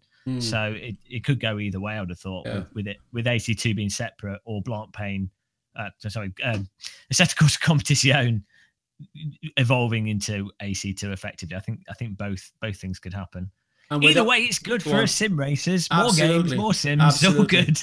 And with Unreal Engine being managed by Epic Games, I mean the hardware layer, that's something that Kunos, for example, don't have to worry about. They just have to focus on integrating their content and then their integration with the hardware. Yeah, it's kind of complicated though, because you typically develop, well, it depends, but often they will branch off a version that's being put out by Epic of the Unreal Engine, and then they'll develop that with whatever they're doing. And so, yeah, in some ways, there might be aspects of the Unreal Engine that could be put into it. So in the future, foveated rendering with VR or VR with the ability to do very focal and what have you, which might have to be done on the engine level of the game, that would be integrated in something like Unreal Engine. But that's not to say that just because Assetto Corsa Competizione is using Unreal Engine that it will they'll be like, oh, we've got it. I mean, in theory, you know, stuff like advanced VR support or other features that come out will end up in it, but it's not a given. So we'll see. We'll just have to see how it goes. Well, then perhaps based on what you just said, you in a way kind of answered the question, I guess, James. You said that, I mean, Unreal Engine hasn't really been used in a driving simulation title before, and maybe that's why they're going the route of the early access, and also given the strong AC community there is on PC and the modding and the technical ability to like people have to add mods and add sim racing system, like to follow forums and follow messages, like the PC community, like they won't mind. Like, let's say we have regular builds and bugs and stuff, and then something, it's helping them to figure out. And once they have the Unreal Engine working for a fully released title, then you can say, okay, well, we now have a base here for the physics, and then the force feedback layer. Now we can take this system, because we have the system designed, we have the addition of the day and night transitions and the weather, we have the physics, we have the force feedback. Now we can focus on making an AC2, and it'll be an easier thing to do. I think sorry, Will, you go ahead. I think one of the things that kind of the sim racing community doesn't fully understand is how much of an undertaking this fully is, because when I made a couple videos talking about the topic, they were saying that Unreal Engine, you're not using the Unreal Engine physics in Assetto Corsa Competizione. You're basically just going to copy and paste the physics from Assetto Corsa, put them in ACC through the Unreal Engine, and they're good to go. And the thing is that Unreal Engine based titles have a wildly different file structure compared to, say, the Assetto Corsa engine, and they have to translate it. So they need to translate all of the files and the physics into that new file structure. They need to translate the car models. They have to translate the track models. They have to translate just about everything into having this new engine. And I think that's one of the things that actually that Kunos mentioned as to why they aren't actively supporting the modding community. They are like, we have too much on our plate right now converting Assetto Corsa into this new game engine. It's not as simple as just paste car file into the game and you're set to go. There's active translation of files, elements, and things like that that have to be put into place first. Yeah, there might even be file encryption, for example, that's included as well. I guess I'm trying to get into using the sim racing system because I'm a bit of a noob on that level, and I know you guys are heavily into it. With Assetto Corsa Competizione, if it's going to have this kind of GT Sport style like rank system going forward, if it takes off, now this is a long-term thing, and then we'll see if there's an Assetto Corsa 2, but if the multiplayer on ACC is really good and there's rank system, what does it mean for example, sim racing system? Now, sim racing system, AC is not the only game it supports, of course, but what does it mean in practice? I wonder if ACC comes on well and the multiplayer is really good, and there's like proper management of players and ranking like there is in iRacing. Will it become the talk of the town, and maybe sim racing system, something like that, a third party system for multiplayer, sort of falls by the wayside? Of course, it's easy. It's not easy to kind of guesstimate right now. But what do you guys think? I think the thing is with sim racing system it's on AC. AC is always going to be around. Yeah, there's always going to be lots of mods for a long time. Yeah, exactly. You know, and so people, and the thing is, AC runs on a graphic calculator practically, and as people move forward with the system upgrades, it's only going to get easier for people to run it. So AC is always going to have, well, for a long time, a general audience there, and it's established as, not that it's an established mod platform, but it's just, I think it's quite easy to mod for. Yes, at a basic level. And so, you know, I think there'll always be a general demand for it there, well, for a reasonable amount of time. I wouldn't be surprised if Competizione, if that's successful, maybe it'll take players away from it. I you know, but there's always people that play all the games that get attached to one specific title because they happen to like specific content or specific physics and force feedback or whatever feature. So who knows? Who knows what'll happen, but yeah, I'm sure it'll stick. I'm sure Sim Racing System will stick around for a long time. For at least I would have thought so to some extent. And it's free to use, and there's so much. So much free content now. Race Department did an interview with Alan Speed, the CEO of Sector 3, who was involved with Simbin, and there was a discussion on the GTR3. And now earlier, Catalyst, this company Catalyst, who was involved with, I think they're going to be publishing the game for Simbin, if I understood correctly. But Catalyst had tweeted out that there was, like, GTR3 was going to be the official FIA World Endurance game, and then Alan Speed was saying, well, that's not officially announced, and so on and so forth. And then one of the things he mentioned in the interview with Paul Jeffrey from Race Department was that GTR3 would be more a gateway to Race Room, which I thought was sort of interesting. Did you guys read that news, and what did you guys think? So for me, I bought into that Catalyst tweet and everything. I made a video talking about that and saying, yeah, they're going to be showcasing it at Gamescom. According to Will, did they show anything at Gamescom? What did they show? They didn't. Exactly. And basically, I've seen a few comments recently raking me across the coals against that, because I guess with them not showing anything, that meant I was full of crap. But ultimately, it was just tough because we were basing our information based off of a tweet, and and why would they lie? Yeah, but then apparently Race Department confirmed what they were saying, so that's why I made that video.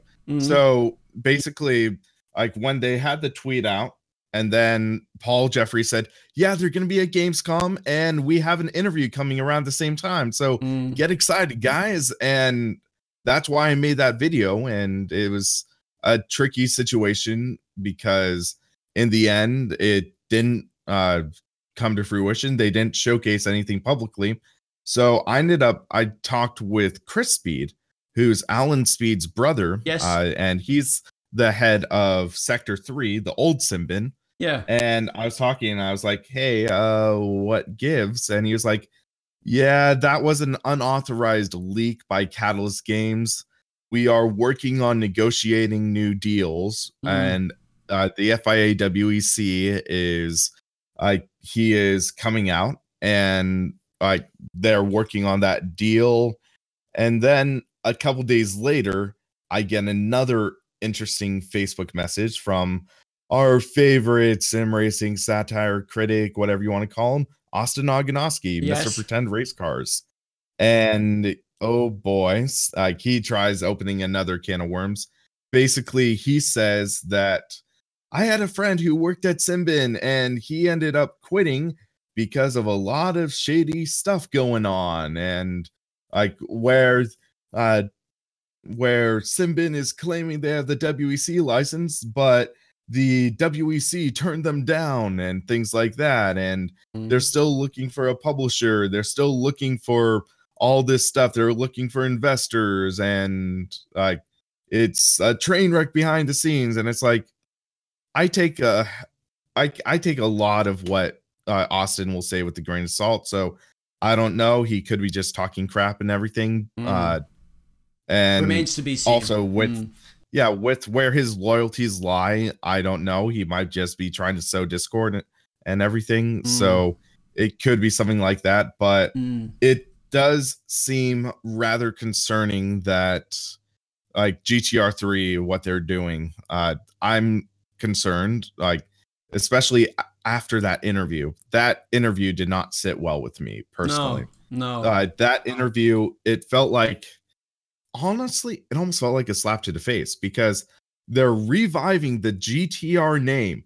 GTR, one of the biggest names in sim racing. And what are they doing with it? It seems like it's been in development hell for what, like 8 years now, from when we saw that first preview with the incredible sound and what eventually turned into Race Room. And then now we are seeing GTR3 reviving. And it was interesting because Race Department, they did another interview back in 2017. Yeah. And that was a wildly different interview than what we just got.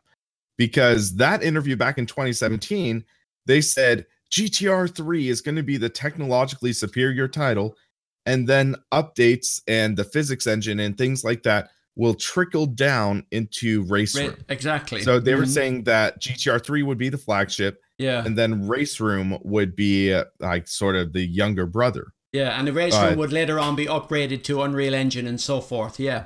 Exactly. And now it sounds like almost the other way around, where they're going to use GTR3 to try to feed people into Race Room. And I could understand where they're coming from, because Race Room, it has established racing series. It has like a wider variety of series. So GTR3, if everything works out according to what they're planning, it sounds like they will or they could have the WEC Championship or other endurance racing series. And then Race Room could bring people into the GTR3 class, the hill climbs, the WTCR open wheel series, the WTCC. So I could see that, but at the same time, it seems very deceptive, like what's going on behind the scenes. That's my concern. I don't think there's anything. I don't think there's anything deceptive going on. I think that there's just a lot of complexity. Part of it is games development. Is like, you might as well just put your face in a blender. I don't know why anyone would choose to be a game developer. Like that. You're better nominating yourself to be a prisoner in a war than to be a game developer. So part of it is just games development. There's a lot of interesting things going on, but I with all these things, you can always speculate with lots of stuff. I think at the end of the day, from a sort of overview perspective of things, there's a lot of interesting stuff that seems to be occurring over the next couple of years, and I think just with sim racing in general, and just with esports in general, there's really interesting stuff happening. And yes, I think we just have to wait, and just have to wait. Just have to roll with it, so to speak. just roll with it. I mean, it's really easy to get caught up in like, but it's the nature of the internet now, and stuff gets announced. And you don't know what's true, what isn't true necessarily, or what the actual reality is with certain things. So best thing to do is to just wait and see what happens. And speculation is fun though, but I think the overall big picture view of these sort of things and what's going on, I think the end result's going to be quite exciting with everything. So absolutely. I guess in the overall, I mean, it's kind of, well, Will made reference to, for example, like GTR3 would be the follow-on, and then Race Room would then take that technology, and Race Room would be upgraded away from DirectX 9 to Unreal Engine. And there was the leak; it was going to be the FIA WEC, and now it's not, and now it's going to be. I think on the sim racers' perspective, I think there's a lot of disappointment in the sense of with the initial Race Room announcement. For some, there's like the holy grail of GTR3 because of what everyone remembers GTR2 being. So it's like it's sort of like the Half-Life kind of sim racing. That is true. So everyone's like, a lot of people are really wanting like the next, revival of that same thing, because there hasn't in sim racing in general, maybe partly with Project Cars 2, but there hasn't been this title has everything in it. Wow, single player, lots of stuff to do, proper decent physics, everything. Yeah. It's always been sort of trickle releases, and you get this one bit of content, or it kind of does this okay. I think the sim racing community at large, I think, are feeling a little bit abandoned, and they want that AAA treatment along with the physics. But they want to have their cake and eat it. Yeah. Yeah, I think the problem is that games of sims and games in general have just got so complicated, and the budgets required to produce it, especially when the you're licensing fees and so on. Not just having the features, like obviously with something like GTR 2 back in the day, it had the features, but the features were just they weren't. Each feature wasn't as in depth as what each feature is now. So what's in a common sim now, a singular feature like this, the nice physics or the nice car models, or each individual feature is just insane. So it's the benchmark to get an equivalent of a GTR 2 in a modern title is just so much more work. And there has to be rock solid multiplayer as well. Yeah, but it'd be nice. It'd be nice. Yeah. Maybe one day we'll see. Yeah. We'll see. I guess as a final point, for those of us who follow Race Room, who kind of, dare I say, in the know or understand what Race Room is, have been following it and know what content it has, but I guess we were kind of surprised that, for example, that the comment from, sorry, Will, was it Chris or Alan who did the interview with Race Department? Let me check real quick. It's one of the Speed Brothers. One of the Speed Brothers, yeah, exactly. But I think for those of us, because so one of the comments on the Race Department article was like okay, meh. It's like, okay, well, it's console. They're making it for console to lead people into Race Room, and some people are confused by the Race Room model and whatever. So, but and now I want to. We're running quite long, and I don't want to keep you gentlemen all day or all night. So if I can, I have some. Now I wanted to talk about your favorite sims. Now we touched on this already a little bit earlier. Now I have here, like, for example, Assetto Corsa and the mods and like the Race Sim Studio, the Formula Hybrid, and then back to Race Room itself. Like the DTM 92 DTM, the 1995 Mercedes DTM 2005. The 2005 is Mercedes DTM is now part of the competition that'll later on be available in the game, and the recent front wheel drive WTCR. And then the Project Cars 2, for example, has the DLC rollout of Project Cars 2, like the Porsche pack and the Le Mans pack. Has that been effective? And then iRacing. So in terms of the overall, like we talked about games that are coming, Assetto Corsa Competizione and GTR 3, but in terms of just a kind of a roundabout discussion of current type topics. I mean, current titles, shall I say? Now, James, you play quite a few, and indeed in your streams you go between iRacing and Race Room and Assetto Corsa, and you the same, Will. But James, I'll to you first. For example, from, let's say you do a 4, 5 or 6 hour stream, and you do Assetto Corsa, maybe a mix of iRacing, a mix of Race Room. From the chat, from the people that are following what you're doing, is it a fair question to ask, like, which content do the people seem to enjoy more, or does it matter, or what do you enjoy more? Well, it's weird because each sim, in terms of what people enjoy watching, in terms of if you're just looking at raw view numbers, I think you kind of have to. What I do in my stream is I approach each thing differently. So one of the nice things with iRacing is normally people are watching because they're getting involved. They're not in the race with you. So they're watching you race and they're getting involved, and they like to see, what you notice with iRacing races when streaming it especially is if you're in the top 5 or so in a race and it looks like you're progressing well, view numbers go up because you get people want to see what the result is, and then obviously you've got the chatting that you've got in any stream. So that iRacing works really well in that perspective, and it's also often you get the close racing and what have you. So yeah, with that side of stream and iRacing, that's quite popular.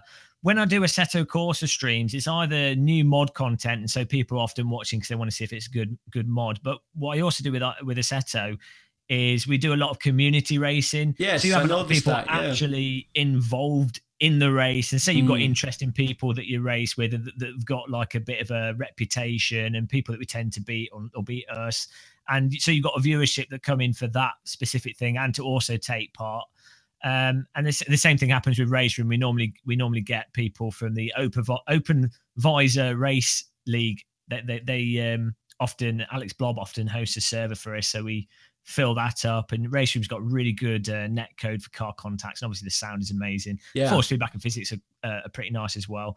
So each sim has its own thing and its own audiences.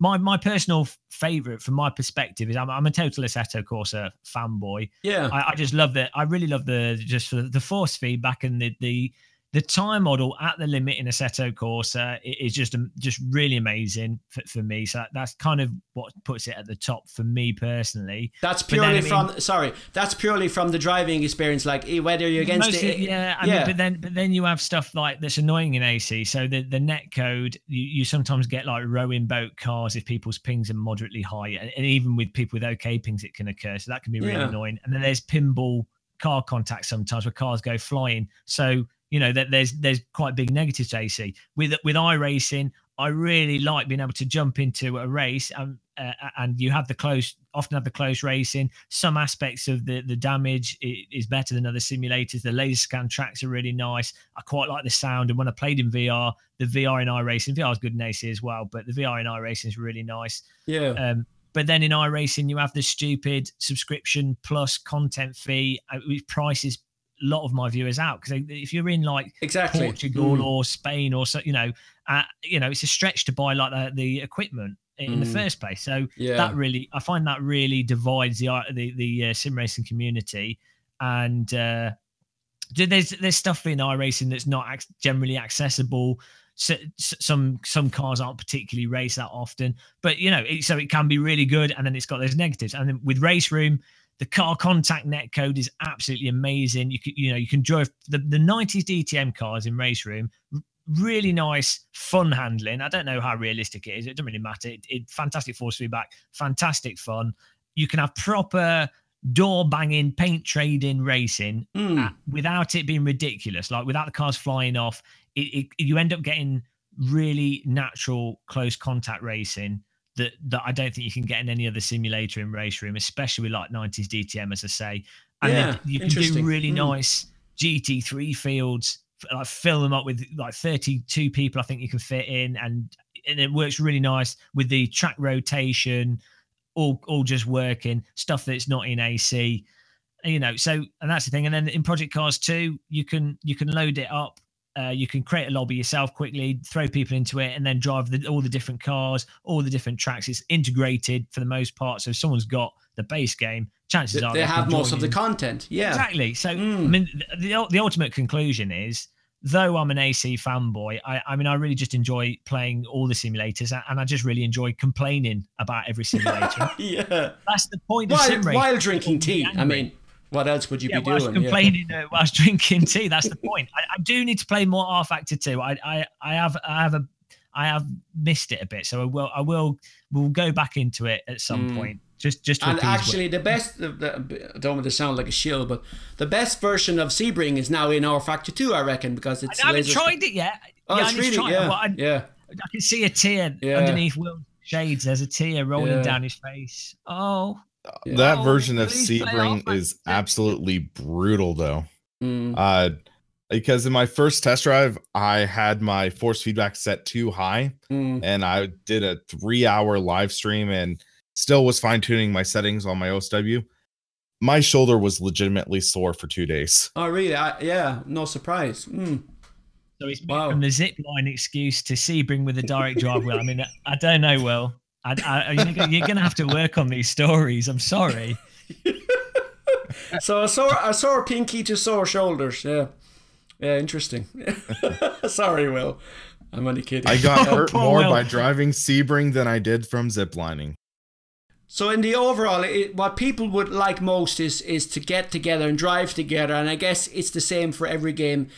You have to have the content to be able to participate. And like Race Room has this a la carte model, and people watching the stream who want to participate, they're not necessarily even playing iRacing or even have the particular content. So, and for example, with AC, you can join, you can set up SRS for free, you can get a lot of mods for free, and you can have a lot of fun very cost effectively in a way. So, yeah, I think AC is the best value proposition at the moment. I would agree on that. With everything that's offered, I want to say right now, like maybe not right now, but at times you will easily see, I think it's like the Assetto Corsa Ultimate Edition or something like that, available for $20 to $30, and you know that kind of value there is immense. You can't buy that if you've already got other AC stuff. It's so stupid. I know there's so many people. I'm pretty sure this is the case. Maybe I'm wrong on this. I'm just going by what people have said. But if this is the case, it's stupid because I've had people message me going, "Oh, I've got the base game and like one DLC, and now I can't buy the Ultimate Pack." And it's like, what? So many people just want to go right. Ultimate Pack done when it's on sale, for example. Like Race Room do, for example. Yeah, like a Race Room discounts what you already have, for example. Well. That's interesting because I never thought about it. I know that there are other titles on Steam that allow you to, if it's something like you own part of the bundle, then they discount that. Yeah. But for this, it doesn't. I think because they sell it as it's like a separate standalone thing rather than an accumulation of all the deals. But granted, there are situations where possibly if the full bundle pack is available for, say, $20, which it has been in the past, and that might be fine if you have just the game and the like one DLC, because that would still offset the cost. Yeah, so I think could be confusing, different for some people, That's but yeah, true. it does get confusing, somewhat inconvenient at times. But yeah, I'd still say that Race Room's one of the best values.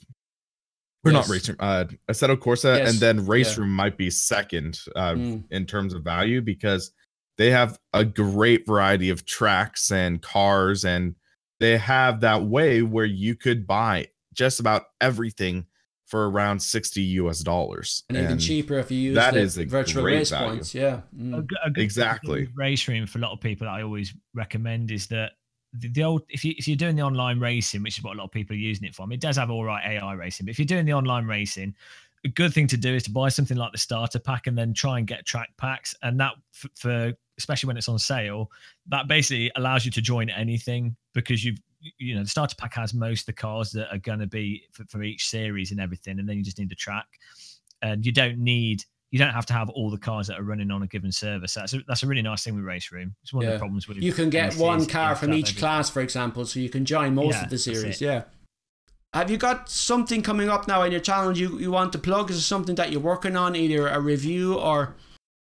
So one thing that I do have going on is I'm working on this sort of community collaboration project where it's the idea of asking different sim racing YouTubers what is their main wheel of choice, or what is the wheel they deem their favorite. And Gamer Muscle, it sounds like he is going to collaborate in it. Jimmy Broadbent, Sim Racing 604, and other YouTubers, which I think it'll be a great community collaboration project.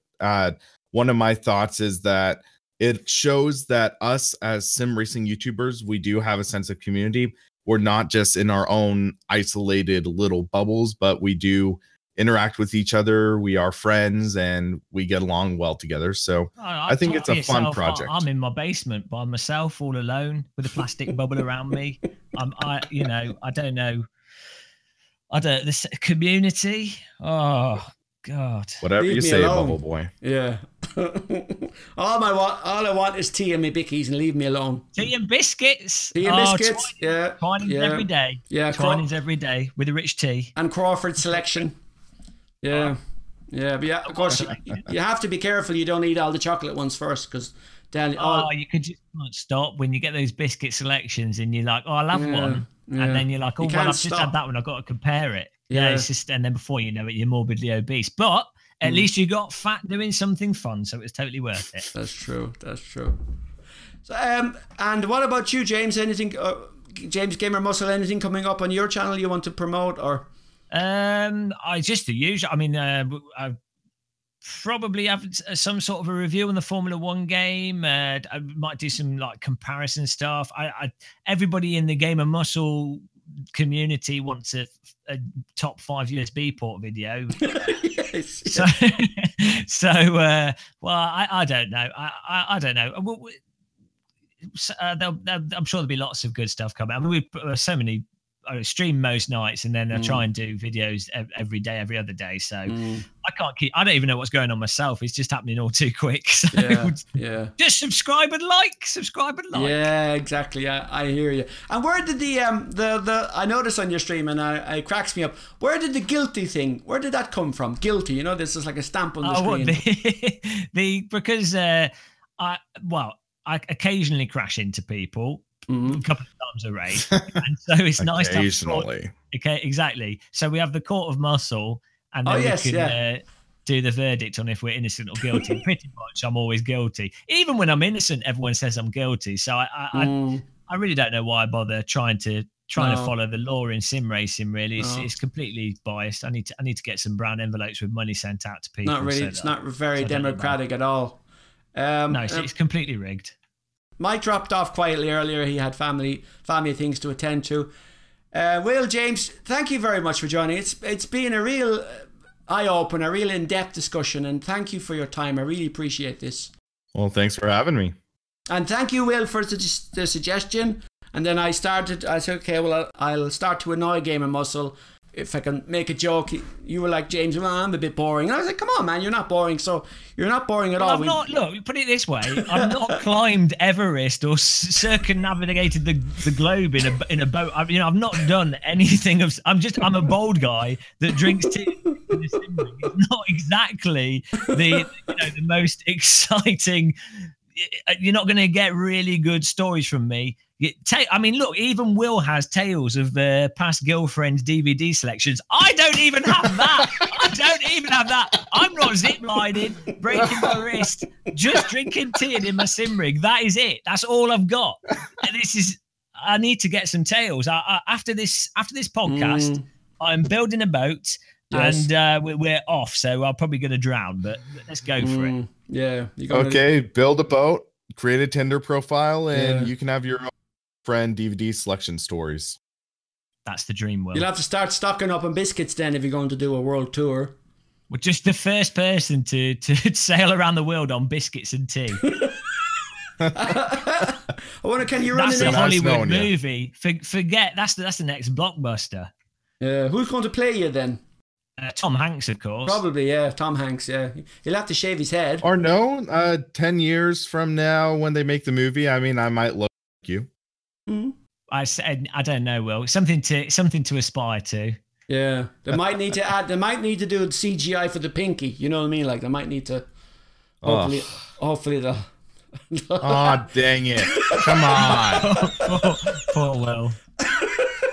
I think on that note we shall leave it at that. So, guys, thanks once again for joining. This show will be available on iTunes, Google Play, Stitcher Radio, and RSS feed for adding to your favorite podcast player, and also on YouTube, of course. And if you're watching on YouTube, we'd appreciate some comments or questions in the comment section below the video. And if you're listening on iTunes, we'd appreciate also a rating and review if you have time. Once again, guys, thank you very much for joining. And until next time, thank you. Cheers. Although, if people don't like, they're going straight down into Davy Jones's locker, so they better click the like button.